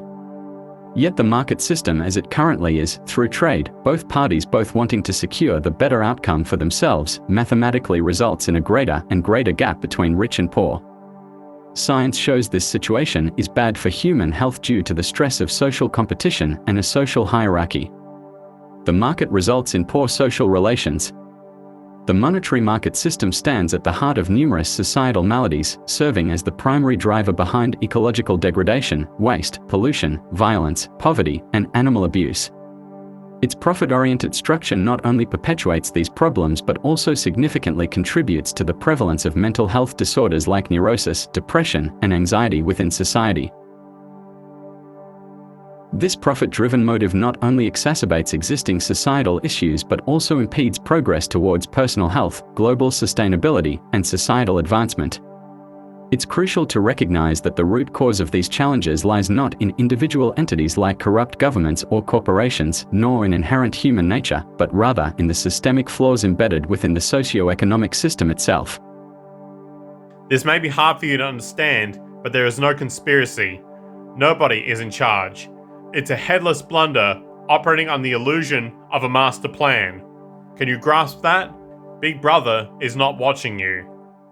This land was purchased legally. You destroyed a natural habitat, drained its resources, then abandoned it to rot.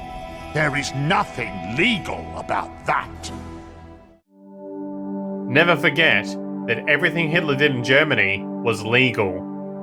Consequently, meaningful change can only be achieved through systemic transformation, which prioritizes values such as equity, sustainability, and collective well-being over profit margins.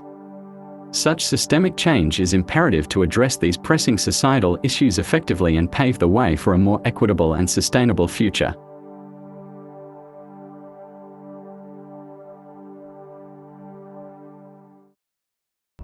You will never leave this basement.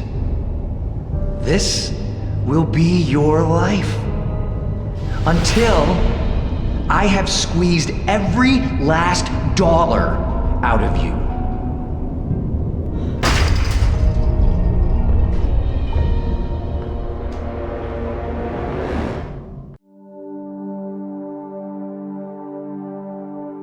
Religion, the dominion of the human mind. Property, the dominion of human needs. And government, the dominion of human conduct, represent the stronghold of man's enslavement and all the horrors it entails. You can't have capitalism without racism. Patriotism is a form of racism. And now, please stand for the Australian National Anthem. Oh, the United States is really fucking great. Oh, the United States is the best fucking place. Oh, Mitt Romney rules. I'm glad he's president of the United States. It is the best fucking place.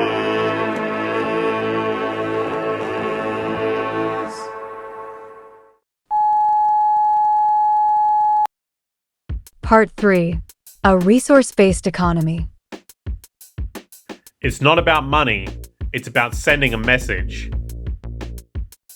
In the wake of unprecedented advancements in science and technology, a glaring disparity emerges between the rapid progress in technological spheres and the lag in corresponding advancements within social, economic, and political realms. This incongruity signals a pivotal juncture in human history, where the possibilities unlocked by technological evolution far exceed the innovations seen in societal structures. As humanity grapples with this discrepancy, there lies an uncharted territory brimming with potential for cultural evolution beyond the confines of technological development. The existing social, political, and economic frameworks, emblematic of modern ideologies, are viewed as nascent endeavors attempting to align contemporary society with the transformative capabilities of advanced technology.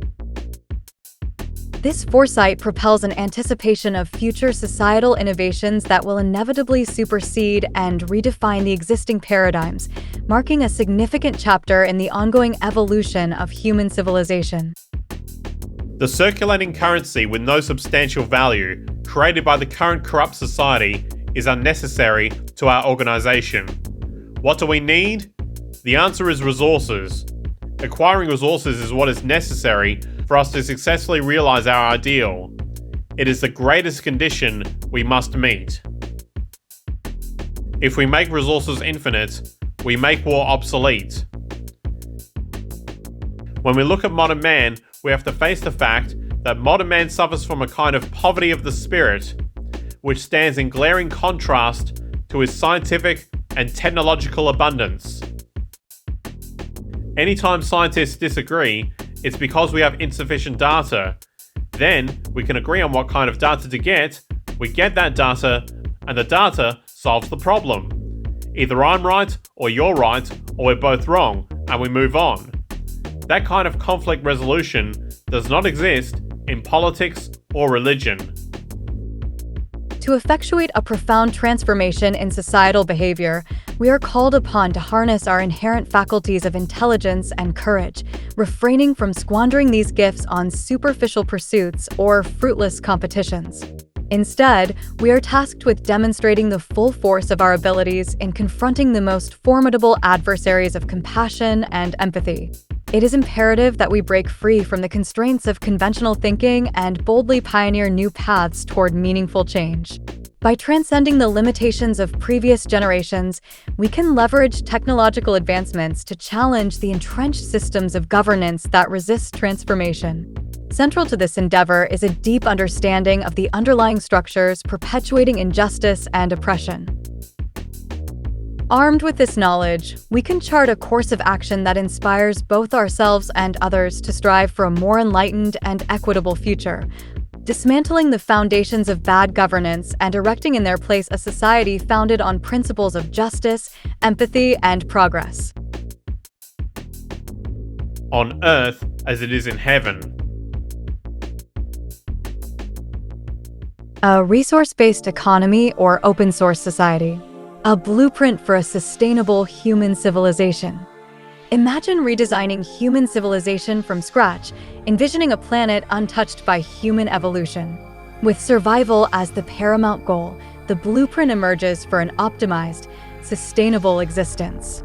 Rooted in the principles of science, devoid of political or religious dogmas, the approach embraces sustainability as the cornerstone of societal design. It's technology that solves problems, not politics. At its core, this model revolves around a global resource management system. It involves surveying, tracking, and managing every planetary resource critical for human survival. Systems theory guides this process, recognizing the interconnectedness of the Earth's resources and their direct link to human well-being. Efficient production strategies underscore the need for strategic preservation and safety, prioritizing sustainable resource usage.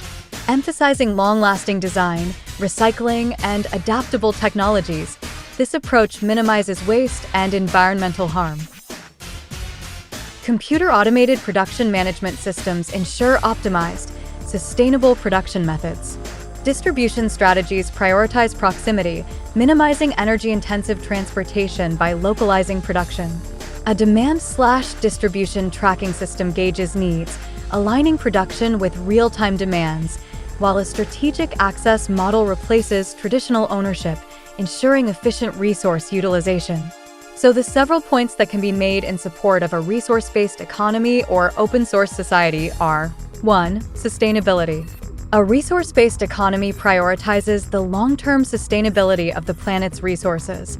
By conducting thorough surveys and tracking resource availability and regeneration rates, this economic model ensures that resources are used in a balanced manner, avoiding depletion and maintaining ecological equilibrium.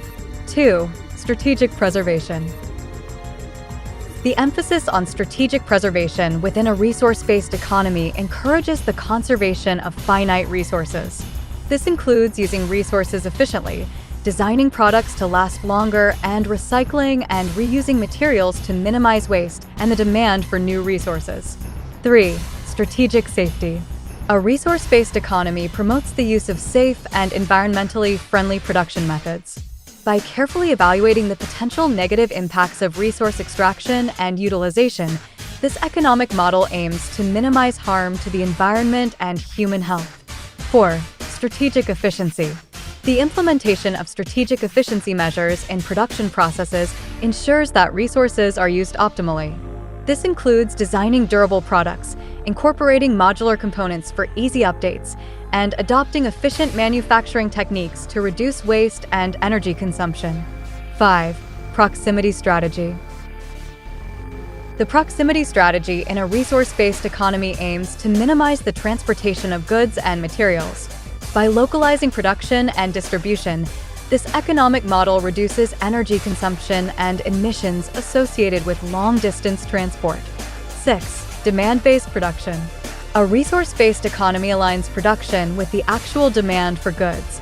By assessing and tracking demand, this economic model ensures that production is responsive to the needs of the population, avoiding overproduction and waste.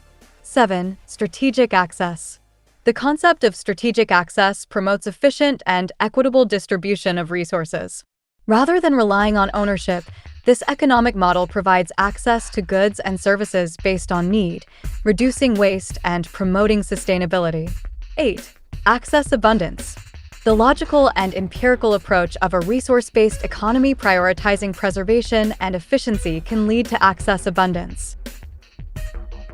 By optimizing resource allocation, minimizing waste, and ensuring equitable distribution, this economic model has the potential to provide a high quality of life for the entire population, not just a privileged few. In summary, a resource-based economy offers a comprehensive and sustainable approach to managing Earth's resources. By focusing on strategic preservation, safety, efficiency, and demand-based production, this economic model aims to create a society that can thrive harmoniously with the planet's resources, ensuring a sustainable and prosperous future for generations to come. This comprehensive, dynamic economic model, entwining resource management, production, and demand tracking systems, promises unprecedented access abundance for global populations. It aims not just for a percentage of society, but the entire civilization. Dubbed a resource-based economy, this responsible, systemic approach to Earth resource management represents a paradigm shift, pioneered by visionary social engineer Jacques Fresco in the 1970s, seeking sustainability to avert humanity's collision course with nature and itself. The entire money-structured and materialistic-oriented society is a false society. If you make a movie of the present-day culture, in the future it'll be a horror film.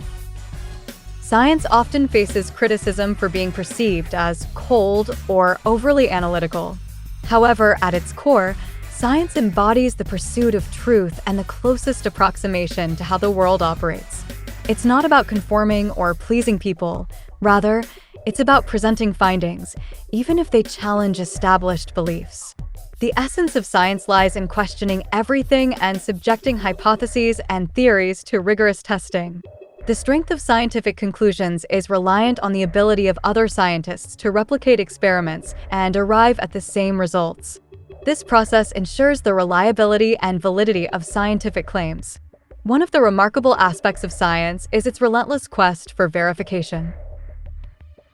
Even when calculations or mathematical models suggest a certain outcome, scientists test these theories through practical experimentation. This insistence on empirical evidence ensures that conclusions are not just based on theoretical frameworks, but are also rooted in real-world application. The scientific method, with its emphasis on testing, verification, and empirical evidence, stands as a beacon of objectivity. It upholds the principle that no idea, theory, or calculation is beyond scrutiny or immune to being put to the test. This commitment to verification fosters a system free from biases and acknowledges that even mathematical calculations need empirical validation. In a world where decisions often shape policies, societal norms, and even personal choices, the endorsement of research-based decision-making emerges as a fundamental principle. Every system, idea, or decision that can be tested and validated should be, ensuring that conclusions are grounded in evidence rather than conjecture or subjective opinions. Therefore, the reliance on research-driven insights becomes essential for informed and rational decision-making. In a world plagued by complex societal issues, the concept of a resource-based economy emerges as a compelling solution. Rooted in scientific principles, a resource-based economy operates on the fundamental belief that society is a technical invention, and its optimization lies within the realm of science and technology. Just as there is no political or ideological way to build a train, an automobile, an airplane, etc., there is no subjective or arbitrary approach to creating a sustainable and harmonious society. At its core, a resource-based economy recognizes that nature is the ultimate reference point against which we validate our scientific understanding. Nature's laws are immutable, and our well-being depends on aligning ourselves with these principles. Much like the law of gravity dictates that we cannot walk on walls, certain fundamental human needs are non-negotiable. Access to clean air, nutritious food, and a stable, nurturing environment is essential for our physical and mental health, our evolutionary fitness, and ultimately, the survival of our species. A resource-based economy operates on the premise that all decisions should be based on optimized human and environmental sustainability. This approach transcends political or religious ideologies, as it is grounded in the empirical realities of human needs. There is no cultural relativism or room for subjective opinions when it comes to basic necessities. In a resource-based economy, societal well-being is measured by tangible indicators such as health, education, and environmental sustainability. The focus shifts from monetary wealth accumulation to the creation of a harmonious society where all individuals have equal access to the resources they need to thrive. Technology and scientific advancements play a crucial role in optimizing resource allocation, reducing environmental impact, and ensuring the equitable distribution of goods and services. The transition to a resource-based economy requires a fundamental shift in perspective. It challenges the prevailing notion that economic growth is the ultimate measure of societal progress.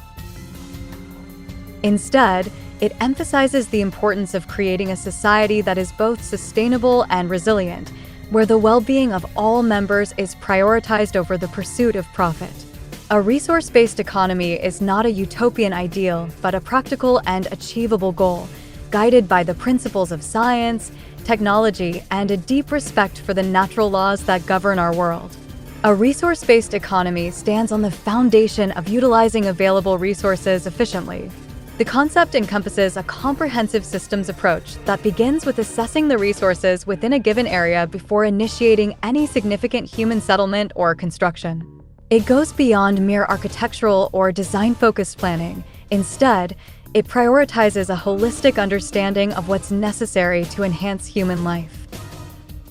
This integrated way of thinking involves considering fundamental human needs: food, clothing, shelter, warmth, emotional support, recognizing that depriving individuals of any of these essentials diminishes their capacity to function fully.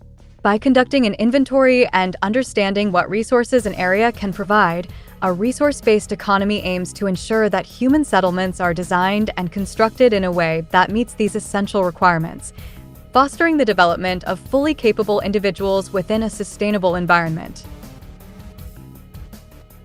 The Circle City, envisioned by Jacques Fresco as part of a resource-based economy, offers significant benefits in promoting sustainability, efficiency, and well-being.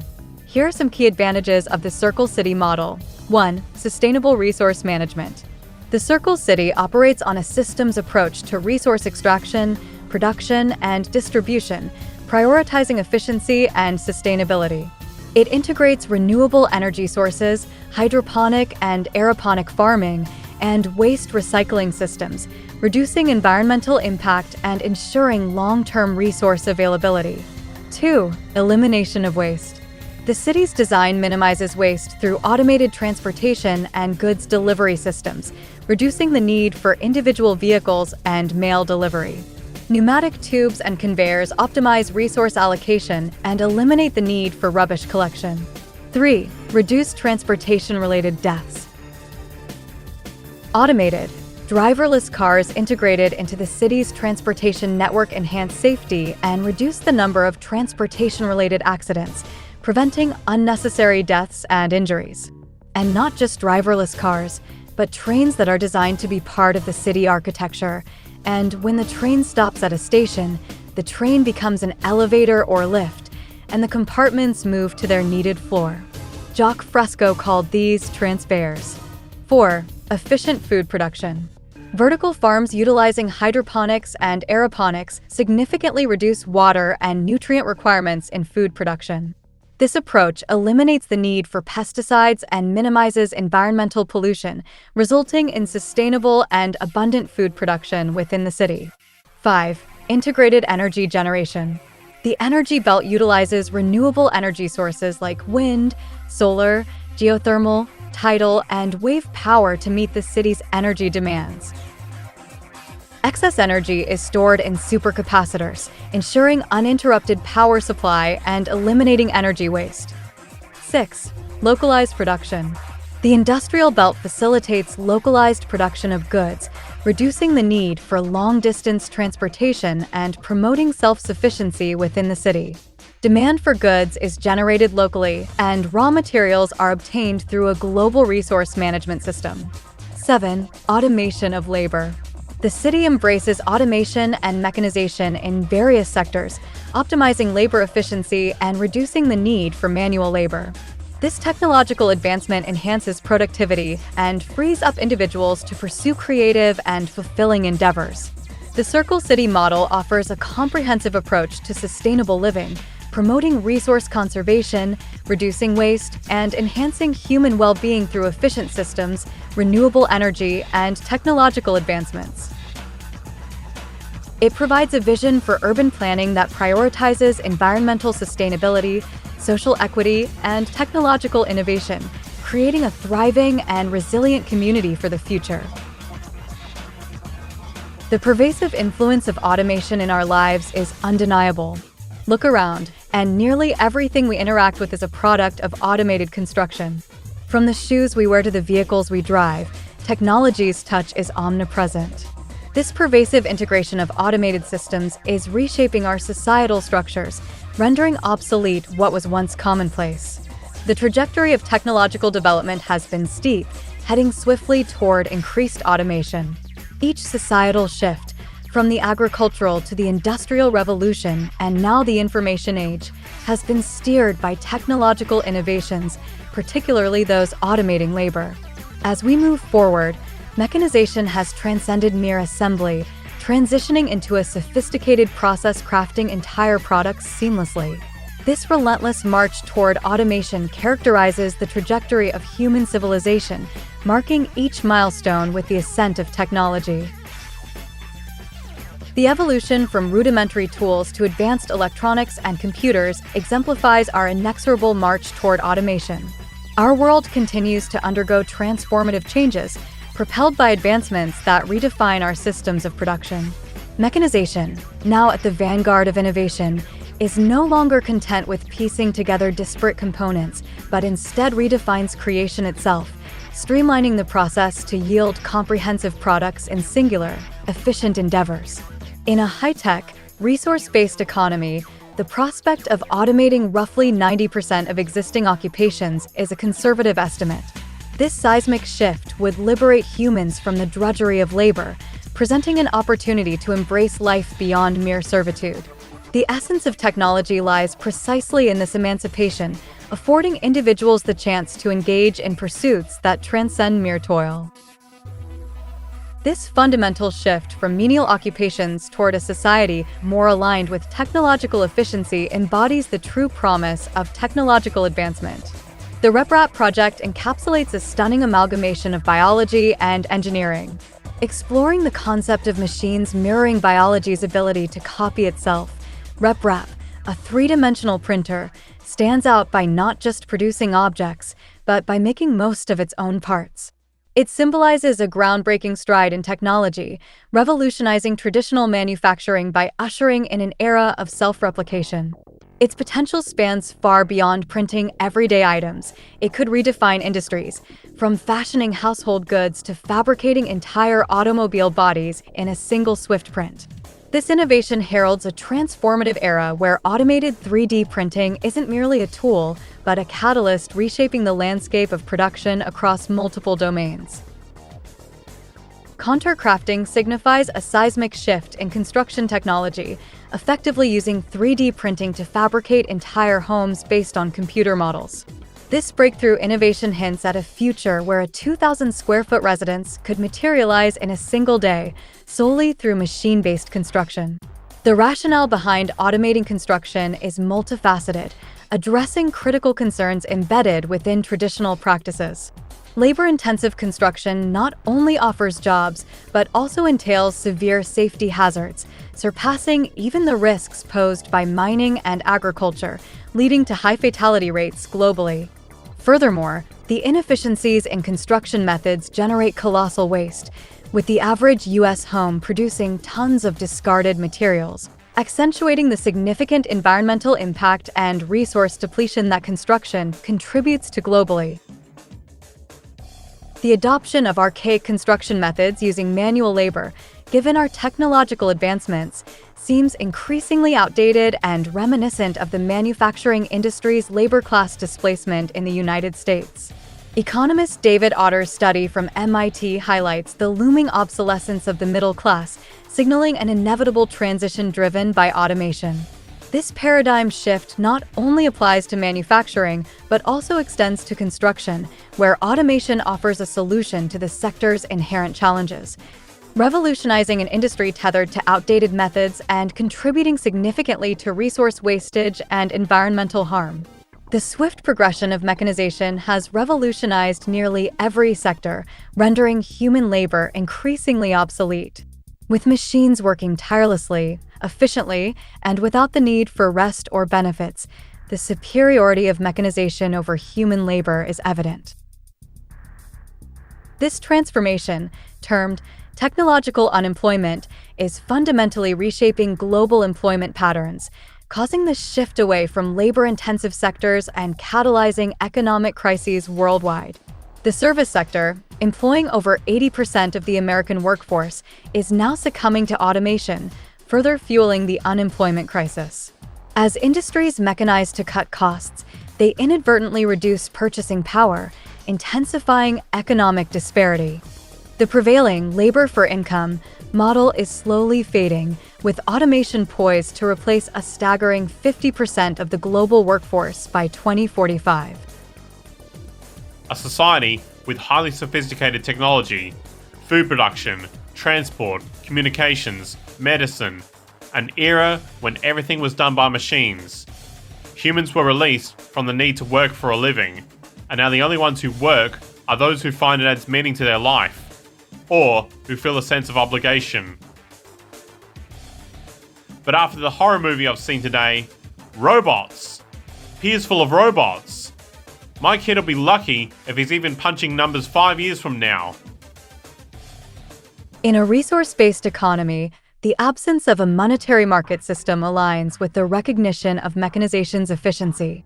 The system acknowledges and embraces mechanization's advantages rather than resisting it, emphasizing efficiency and sustainability. This philosophy extends to city systems, envisioning a highly automated, self-regulating city with minimal human oversight. The central hub operates as an automated machine, closely monitored by a mere fraction of the city's population. In an economy prioritizing individual well-being over exploitative labor, people willingly contribute to maintaining and enhancing a system designed to care for them. One day I'll be rich for making these actual things in my factory. And then you won't be rich and I'll be not lonely because I'll have money to keep me company. That's a fucking bad plan. Contrary to common assumptions, the lack of external pressure to work for a living doesn't breed idleness. Rather, the existing labor system fosters inertia, stifling creativity and narrowing individual potential. Studies reveal that monetary rewards fail to motivate innovation. Creativity stems from intrinsic motivation. Monetary incentives prove detrimental to creative thought, hindering genuine innovation. Visionaries like Nikola Tesla and the Wright brothers exemplify this, contributing without monetary motives. Money, in reality, distorts contribution more than it aids progress, acting as a false incentive that hampers creativity and innovation. Good morning, class. Let's start the day by discussing what each of you would like to do when you grow up. How about you, Leon? I want to be a corrupt politician where I can make under-the-table deals and manipulate laws for personal gain. Oh, aiming for leadership, I see. What about you, Jack? I dream of becoming a shady corporate lobbyist, manipulating policies in favor of big corporations, no matter the ethical cost. Quite the ambition. And how about you, Maya? I want to be a social media influencer, promoting products I don't believe in for a hefty paycheck. Very contemporary choice, Maya. What about you, Daniel? What's your dream job?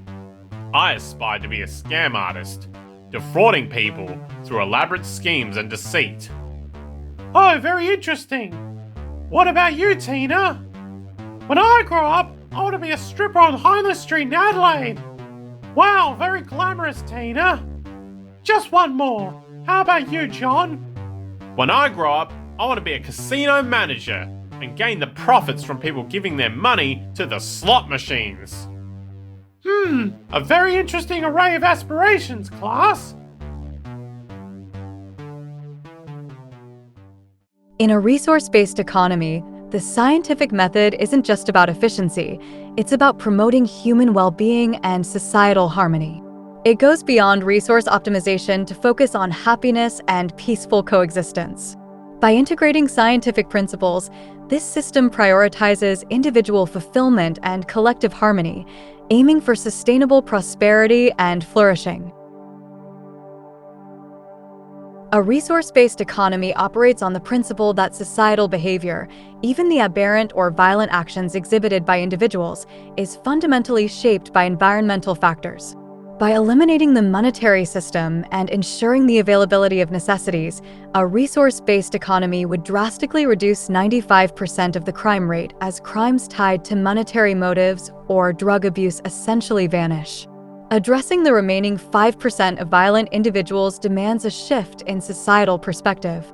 Rather than condemning or forgiving, it requires understanding violent behavior as a public health issue. Moral judgments offer no insight into the causes or prevention of such behaviors. Instead, a focus on preventive measures akin to public health approaches is crucial.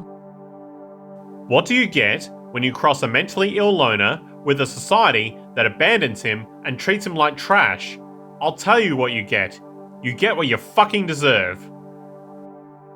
I swear to God, I was courtside for 8 months, and I was freer in jail than I was at home. Blaming individuals for violence is ineffective and misleading. It fails to acknowledge that societal norms, subcultures, and environments heavily influence behavior.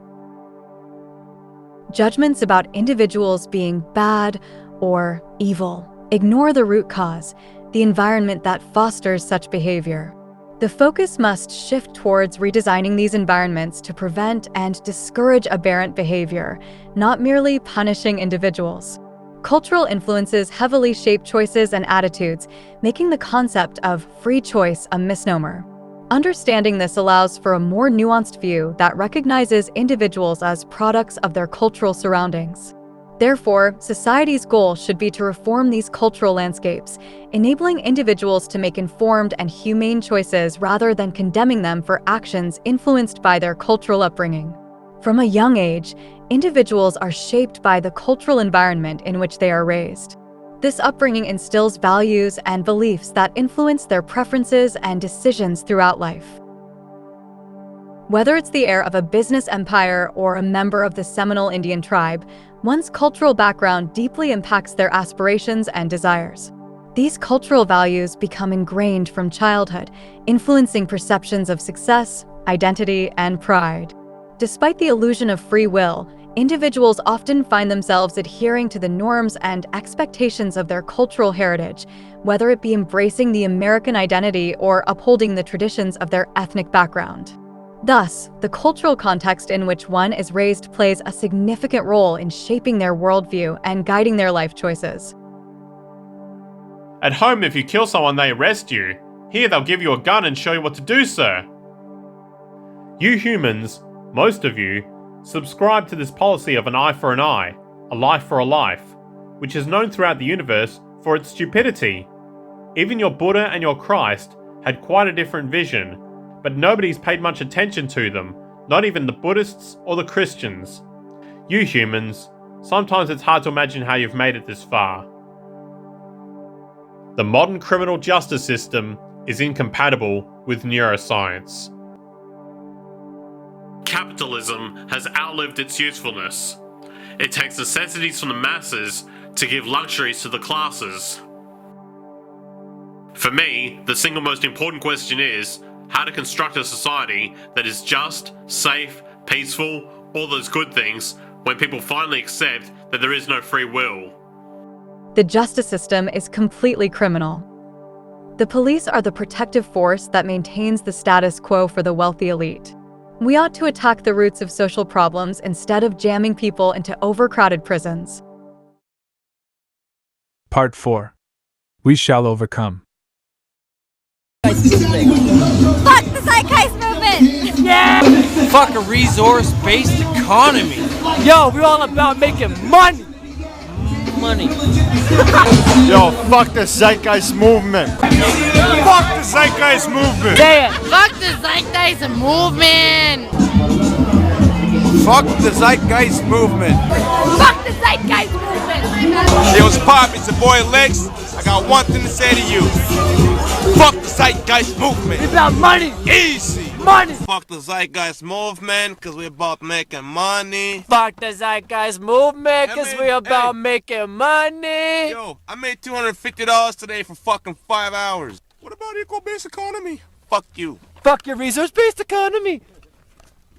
Fuck the zeitgeist movement.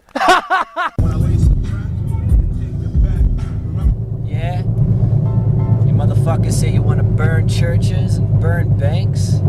That's pretty fucking lunatic to me. I thought the idea was bad enough, let alone fucking wanted to burn churches and banks to do that shit, you know what I'm saying? That shit's just wrong. It's horrible. Disgusting. Nowhere in this film do I suggest people go and burn banks or burn churches. Because I'm a capitalist, I will take that deal. I will sell my soul for a better camera. And if you worship me, I will give you a recording deal. Hey yo, half of the fucking Zeitgeist movie was of this one dude named Jack Fresco. So he's like he's the one that actually introduced your resource-based economy. All Jack Fresco did was introduce the resource-based economy, and old Peter Joseph did was introduce the money is bad shit. Well, let's see what the fuck Jack Fresco, the biggest part of your movement, has to say about what your movement knows. The zeitgeist movement knows nothing. I work hard for a living, man, and if we can find out a better way to make money, to better our lives, fuck the zeitgeist movement. What? We ain't following your movement because I like fucking making money. Lunatic fringe? Pull up gun, nigga, bang, bang, bling. I'm a nigga, you're a nigga, gun, got my gun. Gun, nigga, bang, bang, bling. I'm a nigga, you're a nigga, gun, got my gun. I grab your bum and set off my gun. Me and my niggas have so much fun.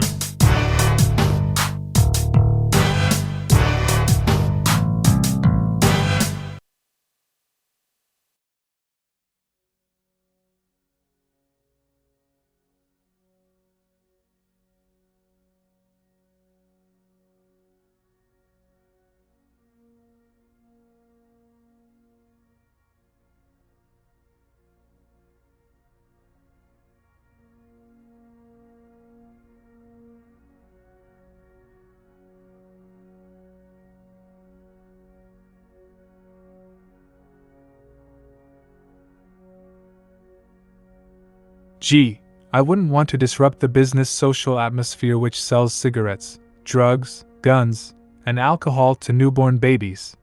Give the baby a beer! Give the baby a beer! Joking aside, if you protest the market, you're going to come across self-appointed guardians of the status quo. Yet the more the market is defended, the more foolish and even malicious someone will look.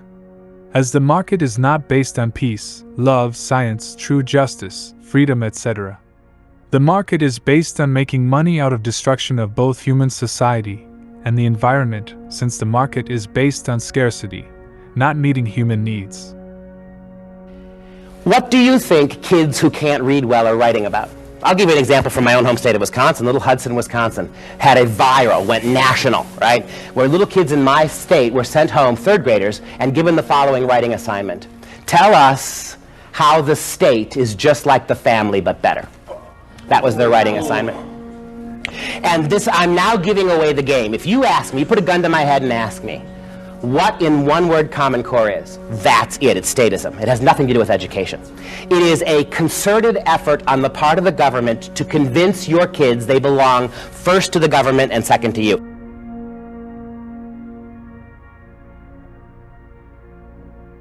Perceived associations, religious misconceptions of science and communism.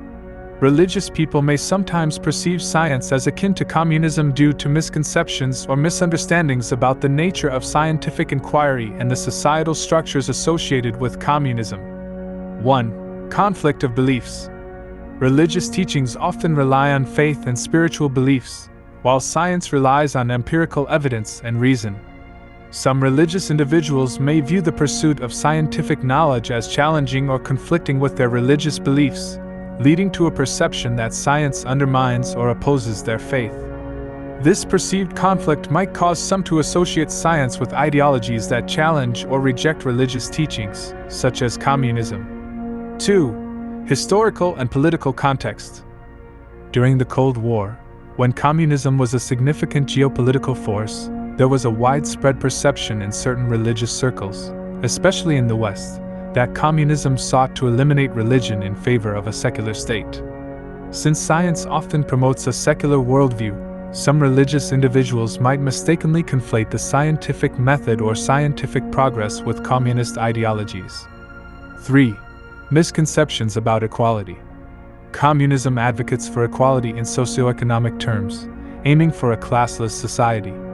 Some religious people may mistakenly interpret scientific efforts toward equality and fairness, such as equal access to healthcare, education, or resources, as aligned with communist ideals. However, these scientific pursuits stem from humanitarian and ethical considerations rather than political ideologies. 4. Challenges to authority. Both science and communism have, at times, challenged traditional authority structures. In the case of science, it questions dogma and encourages critical thinking, which might be perceived as challenging religious authority. This challenge to authority could be wrongly linked to the dismantling of religious principles. Overall, the misconception that science aligns with communism often arises from misunderstandings about the goals and methods of science, and the complex historical contexts in which these perceptions have been shaped. It's essential to distinguish between scientific inquiry, which seeks to understand the natural world, and political ideologies, such as communism, which are separate entities. Go to school, get job, earn money. Go to school, get job, earn money. Hey, watch this. Hey, do you know what a resource-based economy is? Science is communism. Science is communism. No, a resource-based economy is about using technology to work smart, not hard, instead of working hard as a slave for money. Must earn money to gain high social status. Those who don't have a real job must die. It's not only material possessions that bring happiness, it's strategic access to goods and services instead of ownership of them, and healthy social relations between people that bring happiness. Must buy products to fit in. Work smart, not hard. Doesn't compute. Doesn't compute. Looks like he crashed. Comparing hierarchical structures, religion, government, corporations, and science's peer-reviewed model. Religion, governments, and corporations commonly exhibit hierarchical structures. In religious organizations, authority and guidance typically come from centralized figures or doctrines, disseminating teachings down through hierarchical levels to followers. Similarly, governments often operate with centralized power structures where decisions flow from higher authorities down through administrative levels to citizens. Corporations mirror this model with a top-down approach, where decisions are made at higher management levels and conveyed to employees. On the other hand, science functions through a peer-reviewed system. Scientific knowledge is not dictated by a single authority but evolves through collective inquiry, experimentation, and validation by the scientific community. Research undergoes rigorous scrutiny by experts in the field, allowing for decentralized yet collective validation, ensuring accuracy, reliability, and credibility in the pursuit of knowledge. Unlike hierarchical structures that depend on authority, science thrives on collaboration and evidence-based validation by peers.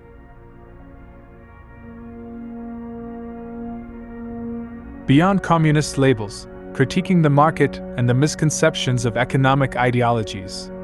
The knee-jerk reaction of labeling alternative social or economic perspectives as communist or Marxist without genuine understanding is unfortunately common. It's a simplistic way to dismiss ideas challenging established systems. People tend to gravitate towards these labels because they're familiar or due to a lack of understanding about alternative paradigms. What's essential is recognizing that the spectrum of ideologies isn't just a binary selection of capitalism or communism. These labels emerge from specific historical contexts, often based on assumptions of unlimited resources, which no longer hold true. Acknowledging the need to evolve beyond these ideologies isn't about embracing communism or socialism outright. It's about recognizing the limitations of existing systems and striving for something beyond these constructs, rooted in an understanding of shared resources and universal life necessities. The focus should be on life value analysis, centered on meeting basic human needs and moving beyond political ideologies that might not be equipped to address the complexities of our current world. Rather than relying on convenient labels, it's more productive to engage in discussions that explore innovative solutions based on the contemporary reality of finite resources and global interdependence. The criticism of the market and the promotion of a resource-based economy do not inherently lead to communism. Calling someone a communist simply because they critique the market is a narrow and inaccurate generalization. 1. Oversimplification of economic theories. Labeling someone as a communist based on their criticism of the market overlooks the complexity and diversity of economic theories and ideologies. There is a wide spectrum of economic perspectives between pure capitalism and communism, with various hybrid models and schools of thought. 2. Misinterpretation of a resource-based economy. A resource-based economy does not necessarily equate to communism. A resource-based economy focuses on the sustainable use of resources, emphasizing the value of natural capital and prioritizing the well-being of the environment. This is not exclusive to communist ideology. 3. Conflation of economic and political beliefs. Criticizing market inefficiencies, promoting environmental stewardship, or advocating for equitable resource distribution does not automatically align with communist political ideals. Economic views and political ideologies are distinct domains. 4. Lack of consideration for context.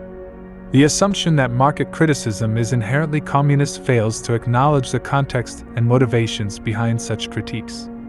Individuals may criticize market mechanisms due to concerns about social inequality, environmental degradation, or the need for a more sustainable economic system.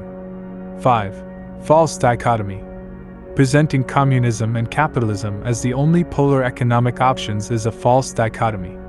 There are numerous economic models and approaches that lie between these two extremes, each with its own unique characteristics and objectives. 6. Over-reliance on historical stereotypes. The association of market criticism with communism often relies on outdated stereotypes and historical events. These stereotypes fail to recognize the evolution of economic thought and diverse economic perspectives that exist today. 7. Disregard for individual liberty. True communism, as traditionally defined, involves centralized control and suppression of individual rights and freedoms. Criticizing market mechanisms does not imply support for such a system. Many proponents of a resource-based economy advocate for individual autonomy, decentralization, and democratic decision-making. Calling someone a communist based solely on their criticism of the market is a reductive and inaccurate argument that fails to consider the complexity of economic ideologies, the nature of a resource-based economy, and the diversity of perspectives on economic systems. What articles like these boil down to is the zeitgeist movement, and its leader, Peter Joseph, envisions a hypothetical technological utopia in collaboration with the Venus Project. Accusations that the zeitgeist movement is a cult, which advocates a communist utopia, are just absurd. It is the market which is a utopia, as trade is seen as a perfect equal exchange where both parties mutually benefit, when in reality trade is two parties both trying to screw each other over. Trade is a form of violence in a scarcity-based environment. The term, the zeitgeist movement, is actually trademarked to Gentle Machine Productions, which is owned by Peter Joseph, and also the Zeitgeist film series, Interreflections, Culture in Decline are all under copyright. Despite this trademark and copyright, Peter Joseph does not own the zeitgeist movement's train of thought. The real unofficial zeitgeist movement is leaderless. Much like the activist group Anonymous, it is decentralized. There is no official zeitgeist movement. Any claim that there is an official zeitgeist movement is false, as the word official is related to the word authority. Yet truth is decentralized, not hierarchical. What I'm saying is that there is a difference between the official zeitgeist movement, where Peter Joseph enforces the copyright of official zeitgeist movement videos, and the unofficial zeitgeist movement that regular people support, people who simply like the ideas of the Venus Project and a resource-based economy and make public domain videos that can be re-uploaded by movement members to spread the ideas. You could call the movement many names. The social atmosphere movement, the social paradigm movement, the cultural climate movement, sustainable technology enthusiasts, moneylesssociety.com, resource-based-economy.org, ecological futurists, the Reality of Me Project, and so forth. Terms like conspirituality are simply insults, either through malicious intent or ignorance. They are not proper criticisms of the zeitgeist movement. Also, the book, Seeing Like a State, are not an accurate criticism of the zeitgeist movement because it fundamentally misunderstands the movement's nuanced intentions, which focus on ecological sustainability, scientific scrutiny, and systemic change without subscribing to rigid political ideologies. The book, The Blank Slate, The Modern Denial of Human Nature by Steven Pinker, is also referenced by zeitgeist movement critics. However, Pinker's argument in this Blank Slate book constructs a compelling case that human behavior is influenced by both innate biological factors, meaning genes, and environmental experiences, which is the position of this film. So much for debunking the zeitgeist movement. Zeitgeist critics like Stefan Molyneux have highly reductionist views of the zeitgeist movement, saying the zeitgeist movement is Marxism with robots, whatever that is meant to mean. In a debate between Peter Joseph and Stefan said people who don't like trade can essentially just fuck off and go live in the woods and grow their own food, foregoing the conveniences of modern technology. The first step in a resource-based economy is to take a survey of the planet's resources. This is done so we know what we can do with our resources and technology to meet all human needs. This requires social activism to make people aware of the Venus Project. If a group of people went off into the woods and attempted to start a resource-based economy while the market is still going, it is inevitable that those who advocate the market would shut down such a project, as the market religion is based on aggression, domination, and authoritarianism. Stefan also has no knowledge of the structural violence or the social system violence of the market, and reduces the market to a little girl's lemonade stand. He doesn't understand that a little girl's lemonade stand will make a monetary profit from someone's addiction to sugar, which is immoral. The idea of a little girl's lemonade stand is really market cult indoctrination towards children. Articles like these will say this film is biased, misleading, propaganda without actually providing counter-evidence. Zeitgeist movement critics always have weak and often slanderous arguments against the movement. This is when the information in this documentary is sourced. You can take this documentary's transcript, input it into Microsoft Copilot, and ask what the sources are for the claims made. A computer will decide where you work, where you live, and what you do, and we'll all live in big communal buildings. That sounds like prison, doesn't it? It is, but see, if you say it with long hair, you talk real soft and condescending and lisping, and fake intellectual, and then do, Alex, if you don't agree, you'll be sent to a re-education camp. And then later, the guy, Peter Joseph, comes back and says, I'll come on your show if you apologize for saying I said you'd be re-educated. And I went back and watched the interview, and he said, you'll be sent for re-education. And he went on the phone, he goes, I never said that. We know the truth. Yeah.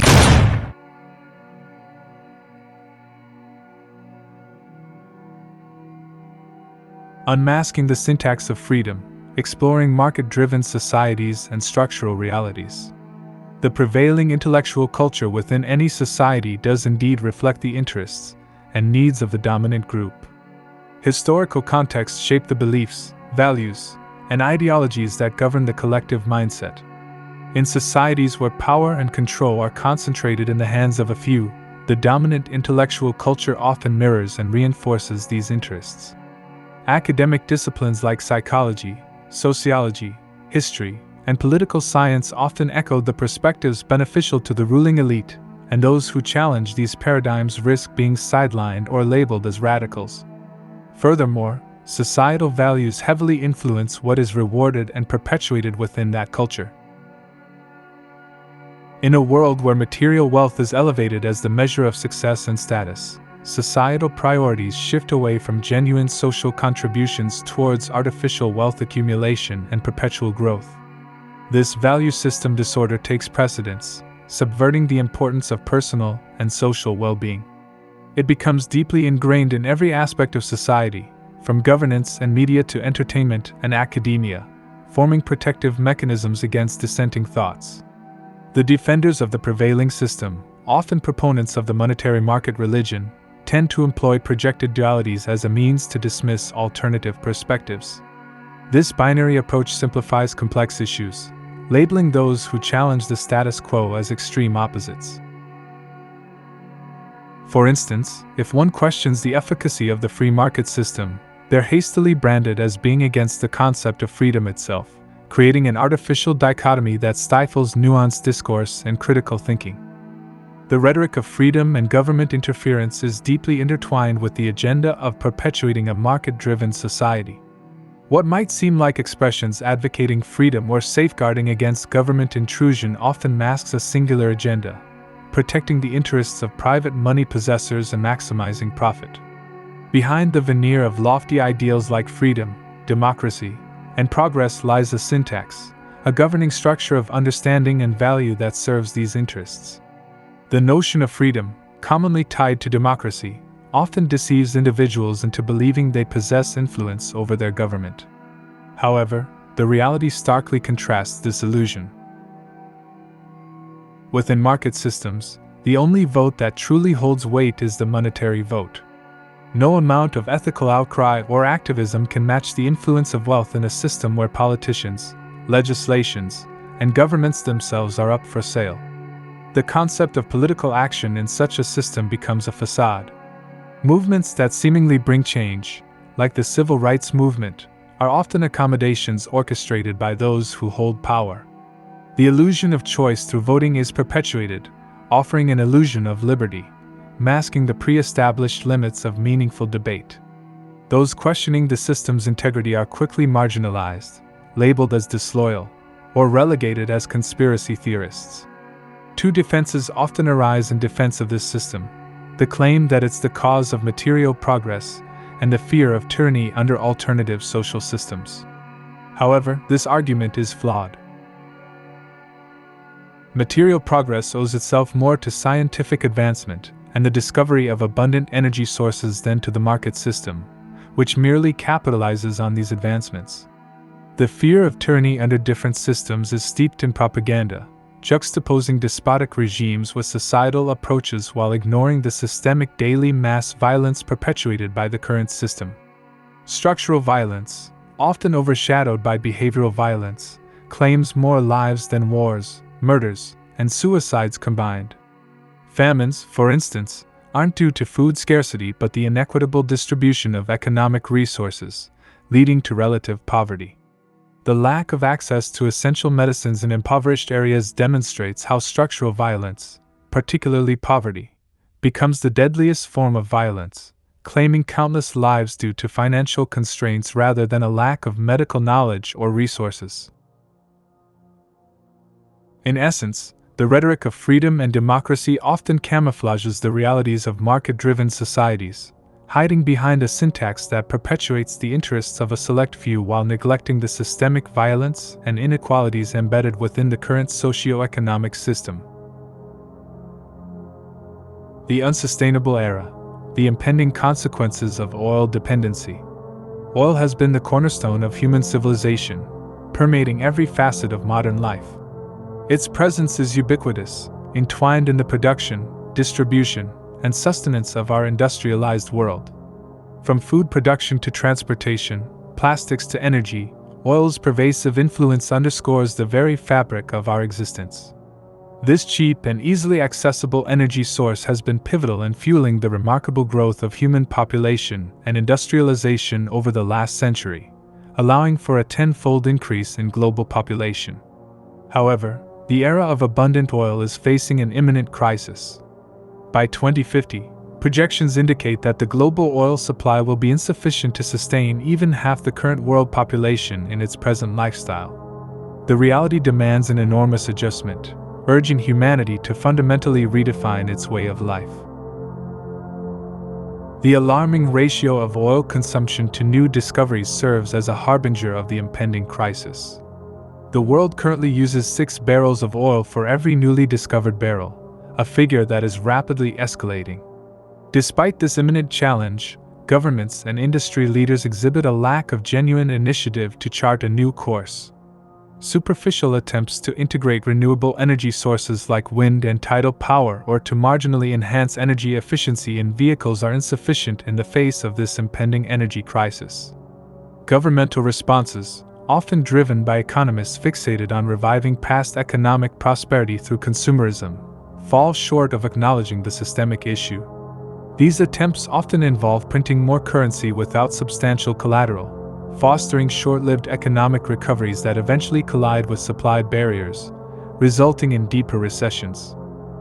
The vicious cycle of economic growth, price spikes, shutdowns, and subsequent short-lived recoveries perpetuates a troubling pattern. The current trajectory of oil production, hovering around 86 million barrels a day, demands a replacement of approximately 14 million barrels daily within a decade. Yet, there is no viable alternative that can bridge this massive energy deficiency. The failure to prioritize the development of sustainable energy sources is a critical misstep that future generations will regard with incredulity. As humanity navigates this critical juncture, the predicament of oil dependency highlights the imperative for proactive measures towards sustainable energy sources. Failing to recognize the finite nature of this vital commodity and building an entire economy around its impending scarcity remains a monumental oversight. The impending global energy deficiency demands a paradigm shift towards innovative and sustainable energy solutions. The failure to heed this warning and adapt to a world beyond oil threatens not just our present but the very legacy we leave for future generations. The conundrum of depleted resources, facing the limits of our current system.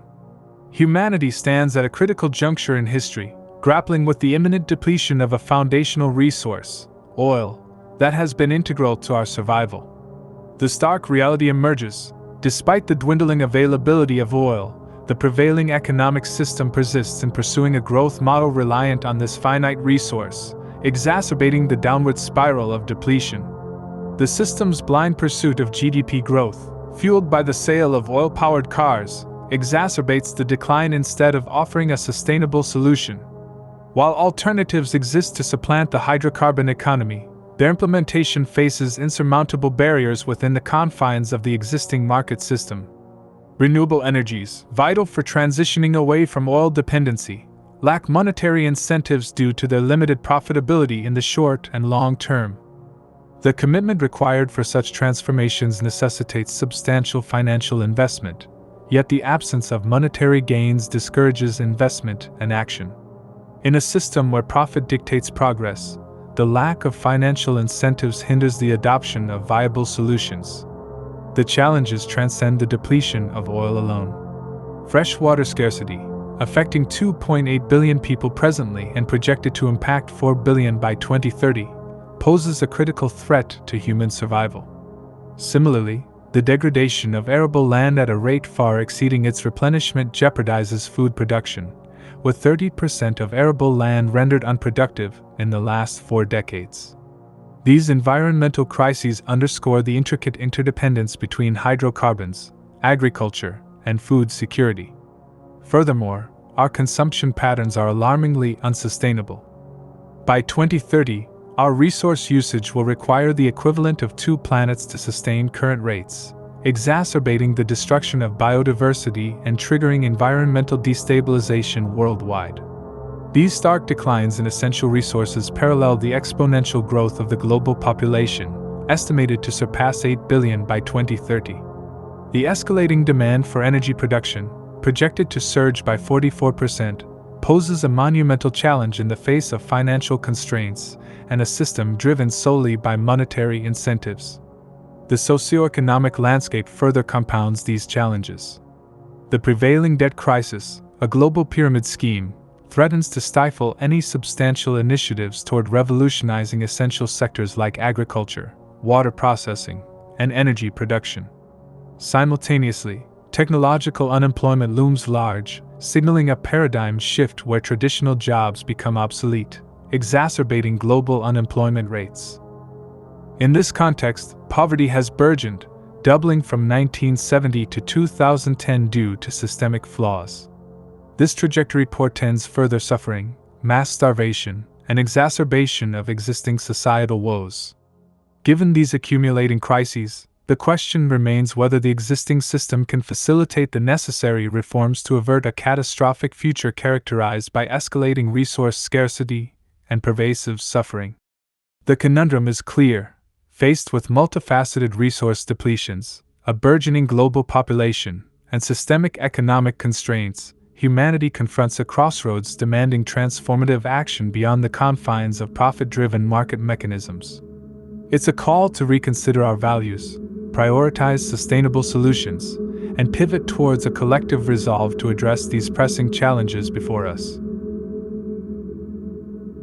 Navigating the precipice, the precarious state of societal transition. The current global landscape paints a grim picture of an economic malaise that transcends the cyclical nature of traditional downturns.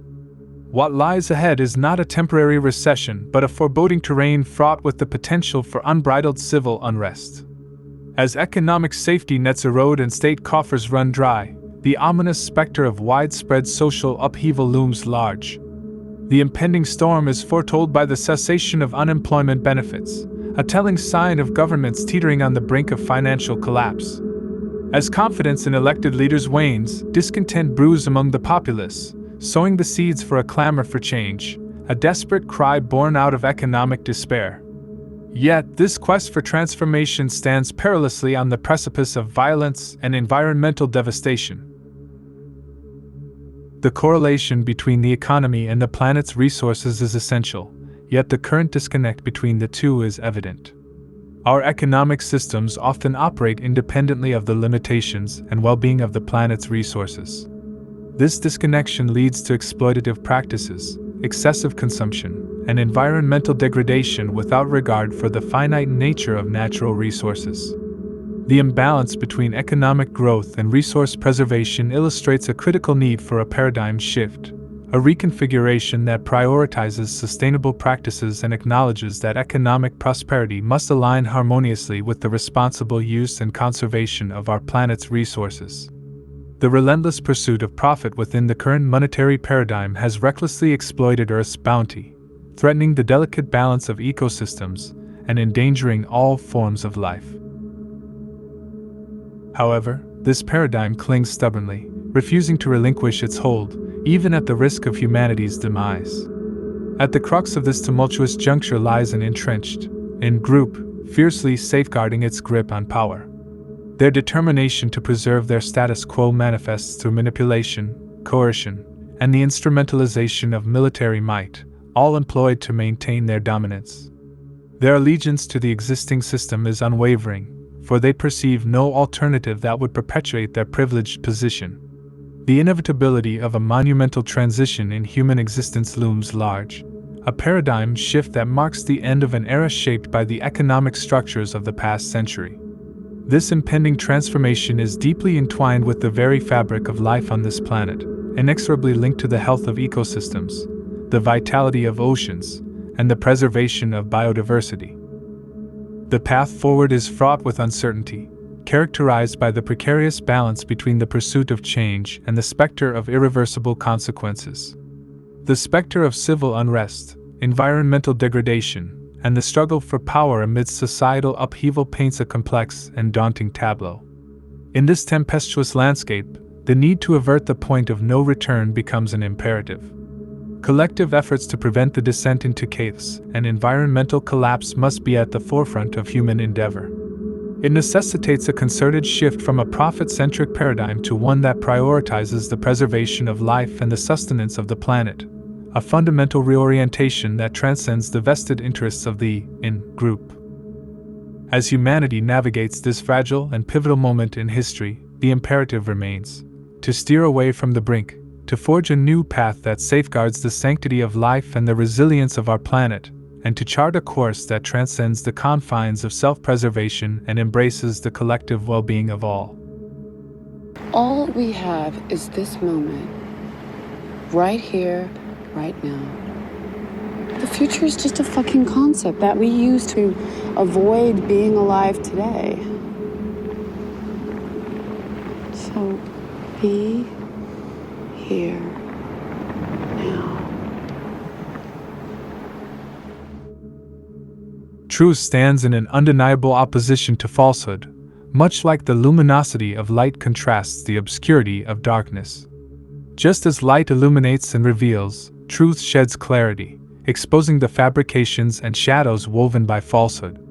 In this dichotomy, truth emerges as the guiding force, piercing through the veils of deception and casting a radiant clarity that dispels the murky shroud of falsehood.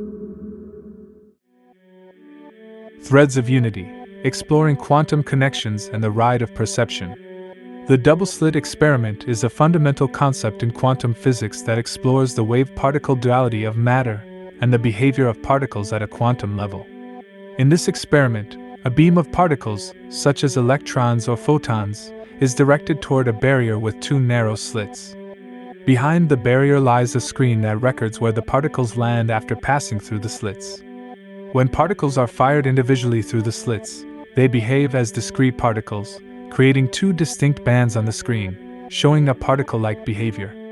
However, the most intriguing aspect arises when the experiment is conducted with no observation. In this scenario, particles are sent through the slits, and rather than exhibiting particle-like behavior, they display an interference pattern on the screen, akin to waves interfering with each other. This phenomenon suggests that particles possess both wave-like and particle-like characteristics. More fascinatingly, when observed or measured, the particles behave as discrete entities. When unobserved, they seem to behave as waves, displaying interference patterns. This suggests that the act of observation or measurement affects the behavior of quantum particles. It indicates that the mere act of observing or measuring these particles collapses their wave function, forcing them to behave as particles rather than exhibiting wave-like behavior. This implies a profound connection between the observer and the observed, suggesting that reality reacts or changes based on our perception or measurement of it at a quantum level. Don't speak negatively about yourself, even as a joke. Your body doesn't know the difference. Words are energy and they cast spells, that's why it's called spelling. Change the way you speak about yourself, and you can change your life. If you want to find the secrets of the universe, think in terms of energy, frequency, and vibration. The intricate web of reality interlaces every individual, threading connections that transcend the superficial boundaries of separation. Despite the illusion of isolation, we exist in an interconnected tapestry, where the actions and energies of one reverberate through the collective whole. This understanding unveils the profound truth. At our core, we are unified entities sharing an inseparable link. The recognition of this intrinsic connection invites an imperative response: to love one another. Love becomes the conduit that harmonizes this interconnectedness, the language that resonates across the shared fabric of existence. It's the binding force that breathes life into human interactions, nurturing the very essence of our being. The human experience finds its resonance in the vibrations of love. It's an elemental force that guides our emotional compass, shapes our relationships, and even influences our physical well-being. Without the symphony of love interwoven between individuals, life loses its essence. The human spirit thrives in the embrace of affection, compassion, and empathy. Acknowledging this inherent responsiveness to love compels us toward an imperative truth. The sustenance of our humanity lies in the active cultivation of love among ourselves. Through the expression of love, we tap into the very essence of our interconnected existence, fostering harmony, compassion, and a shared sense of belonging in the collective tapestry of life. Science knows God better than religion. Science tests the laws of nature and has evidence to back up what it says. Besides some metaphors and general life advice, religion, or a belief in God, offers no practical use in terms of technical blueprints for how to build a functional society. The market is just another religion that is mistaken to be a social system. The social myth in the market is that love is something special and scarce, so it has a price tag on it. Only if you have the money can you afford love, yet love is actually an essential human requirement. The market does not promote abundant love. Abundant love is bad for business, as the market is based on scarcity. Satanism, so to speak, encompasses selfishness, only thinking about yourself, doing whatever you want, or do what thou wilt, and not abiding by the laws of the universe, meaning to enable good health and happiness for everyone. In other words, Satanism is unnatural and goes hand in hand with the market. Yet the market creates an environment which gives people little opportunity to be good people, not only because evil is monetarily rewarded, but because people abuse each other in society because of the stress of the market or social competition, and that abuse translates into a vicious cycle of destructive behaviors. Whatever happens after we die, life is a test, and life is about the journey, not the end. Being good now is important because reality is like a game or an open source project. The game is everyone learns together, and everyone wins together. It is not a competition like the market describes life to be. You must lift the human experience by making people aware that we can overcome the shortcomings of our current outdated free market capitalist system with science. No one should go without their human needs being met. It's important to note that the Reality of Me project discusses that maybe getting older will be treated as a disease in the future, because what science has been already doing is extending human life. Without death, religion will have no grounds for its fear-based threats of what will happen to you after you die, heaven or hell. An open-source society would be heaven on earth already, made possible by the scientific method. Also divine punishment like hell, besides failing to understand that fire needs a fuel to burn, also fails to understand that humans are bound to reality by natural laws. That human behavior is a product of its environment. Meaning the concept of God is actually ignorant of the fact that humans are bound to their environment. Because religion will claim people are making choices, and have free will to make choices. The reality is there is no such thing as free will, and humans are not making choices. So why not design out bad behavior? Because bad behavior is good for business. And manipulating people into being bad people is also good for business. When individuals prioritize principles rooted in empathy, cooperation, and understanding, a paradigm shift occurs within societal structures. This shift is away from the pursuit of control and dominance. It's a recognition that the genuine power lies in the ability to connect with others on a fundamental level of compassion and mutual respect. This acknowledgement leads to a transformation in how individuals interact, shifting the focus from seeking power over others to fostering relationships based on empathy and collective well-being. When this ethos prevails, peace becomes a natural byproduct, emerging from a shared understanding and harmony, rather than a struggle for dominance. When we grasp the profound interdependence of our individual lives with the entirety of existence, we unlock the essence of unconditional love. In recognizing that our well-being is inseparable from the well-being of all things, we transcend the limitations of ego and self-interest. Love, in its purest form, extends boundlessly, encompassing every facet of existence as an extension of the self. It is the realization that there are no conditions or boundaries to this love, for we are interconnected in a vast web of existence where the distinction between self and other dissolves. Indeed, we are simultaneously everything and everyone, interconnected and interwoven in the fabric of the universe. The analogy of life being compared to an amusement park ride offers a profound perspective on the human experience.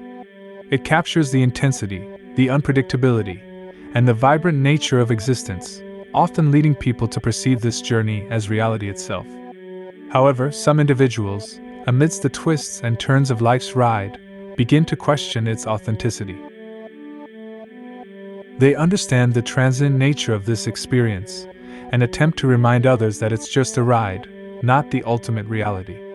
Unfortunately, those who advocate for this broader understanding are often silenced or disregarded by those heavily invested in the illusions of the ride. The attachment to possessions, status, and personal interests reinforces the belief in the ride's reality, prompting resistance against alternate perspectives.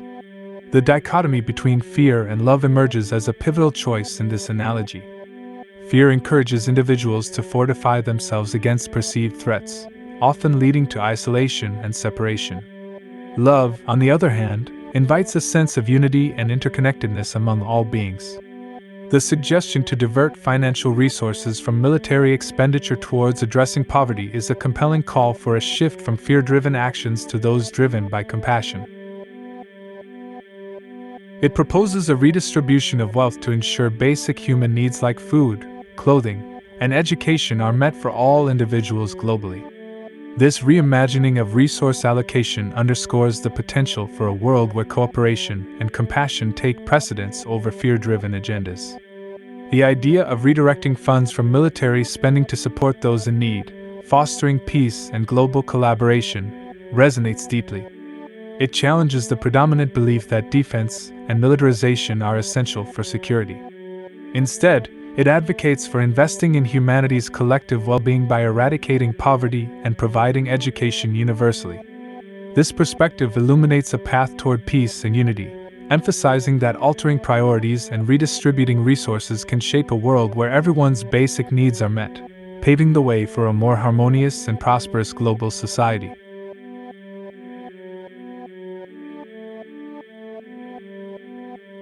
Earth's precarious balance, rethinking global priorities for survival.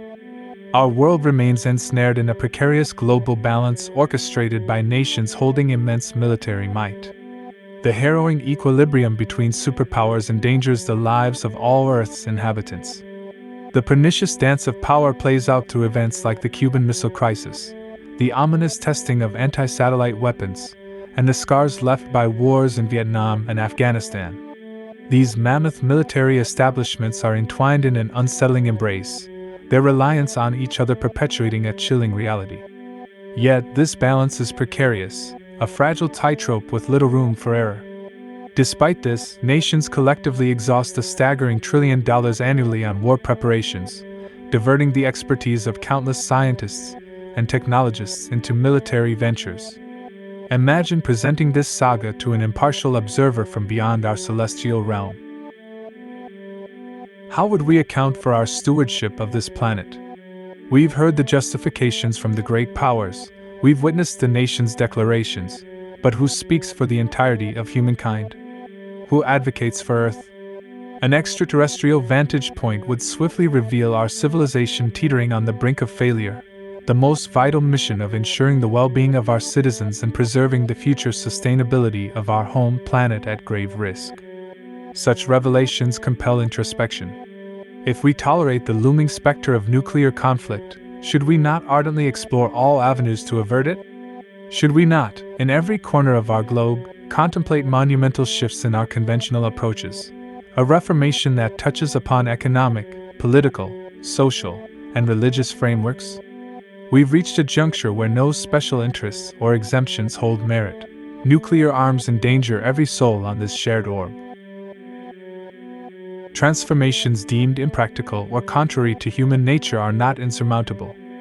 history shows us that sweeping changes are possible. In the last couple of centuries, the shackles of abject slavery, a scourge that haunted humanity for eons, have nearly vanished in a remarkable global revolution. Women, long denied their due in political and economic spheres, are gradually attaining the power previously withheld from them. Wars of aggression have stalled or ceased, catalyzed by the revulsion felt by the citizens of belligerent nations. The antiquated appeals to division based on race, gender, and fervent nationalism are faltering. A burgeoning consciousness perceives Earth as a unified organism and acknowledges that a world at war with itself faces a perilous fate. We stand as one planet, intricately connected and undivided in our vulnerability and our potential for shared prosperity. The common threads that bind humanity, an alien perspective on our shared cosmic journey. Among the myriad of disparities that characterize human societies, an alien observer would discern an underlying unity that transcends these differences. Our shared existence is intimately connected to the celestial bodies that govern our planet's rhythms, and we are all composed of the same fundamental building blocks of the universe. This profound interconnectedness underscores the insignificance of our societal variations compared to the common threads that bind us. As a species, we have delved into the depths of matter, unraveling the secrets of the atoms that constitute all of nature. We have witnessed the forces that have shaped our world and have embarked on a journey of self-discovery, seeking to understand our origins and our place in the vast cosmic tapestry.